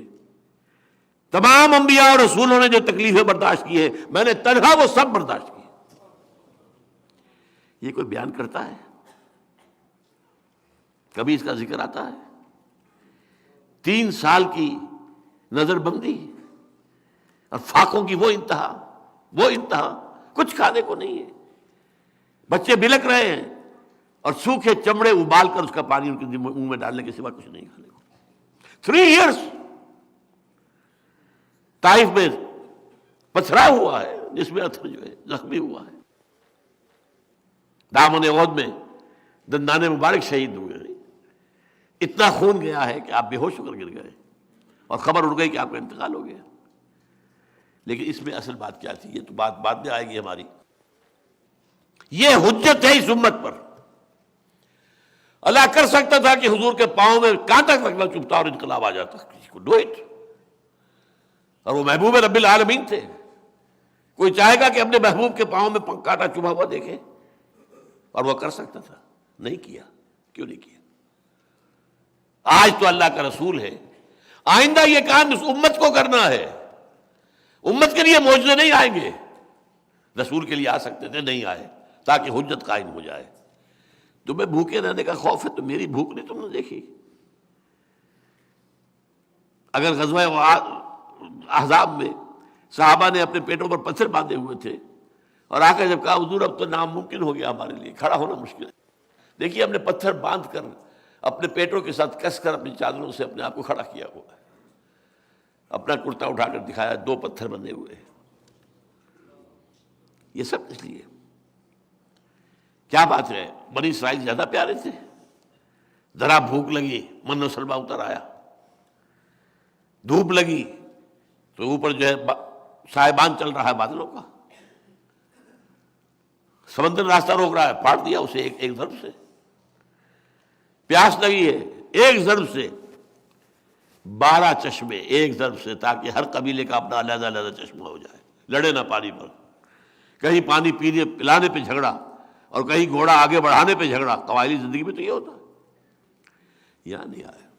اللہ کی مدد آئی ہے، اب بھی آئے گی۔ اللہ کی مدد کا دروازہ بند نہیں ہے، but you have to qualify for that. اللہ پہلے ٹھوک بجا کر دیکھ لیتا ہے یہ واقعی does he really mean business, do they really mean business, وہ قربانیاں دینے کو تیار ہیں، امتحانات میں سے گزرنے کو تیار ہیں، تب پھر اللہ کی محنت، اللہ کی۔ یہ تو قرآن مجید میں بھی آیا ہے کہ جب وقت سخت ہوا اور وقت کے رسول اور ان کے ساتھی پکار اٹھے متی نصر اللہ، تب کہا گیا الا ان نصر اللہ قریب۔ اب اللہ کی نصرت آیا چاہتی ہے تو نصرت تو آئے گی، لیکن یہ ہے کہ اس کے لیے تیار ہونا ہوگا، سختیاں جھیلنے کے لیے، مشکلات برداشت کرنے کے لیے، اپنا تن من دھن دینے کے لیے، جانیں دینے کے لیے۔ سینکڑوں صحابہ کی جانیں گئی ہیں، ایک صحابی کی جان کی قیمت ہمارے لاکھوں لوگوں کی جانوں کی قیمت سے بڑھ کر ہے۔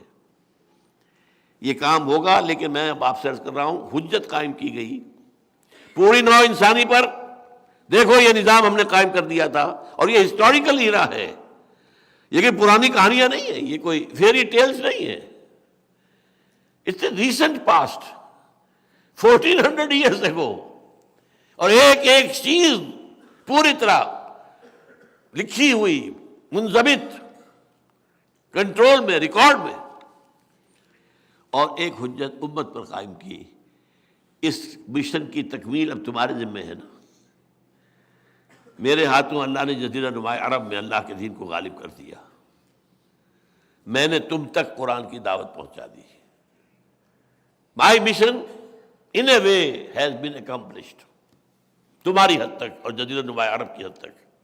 بقیہ مشن میں تمہارے حوالے کر رہا ہوں، اٹس ناؤ یور ڈیوٹی۔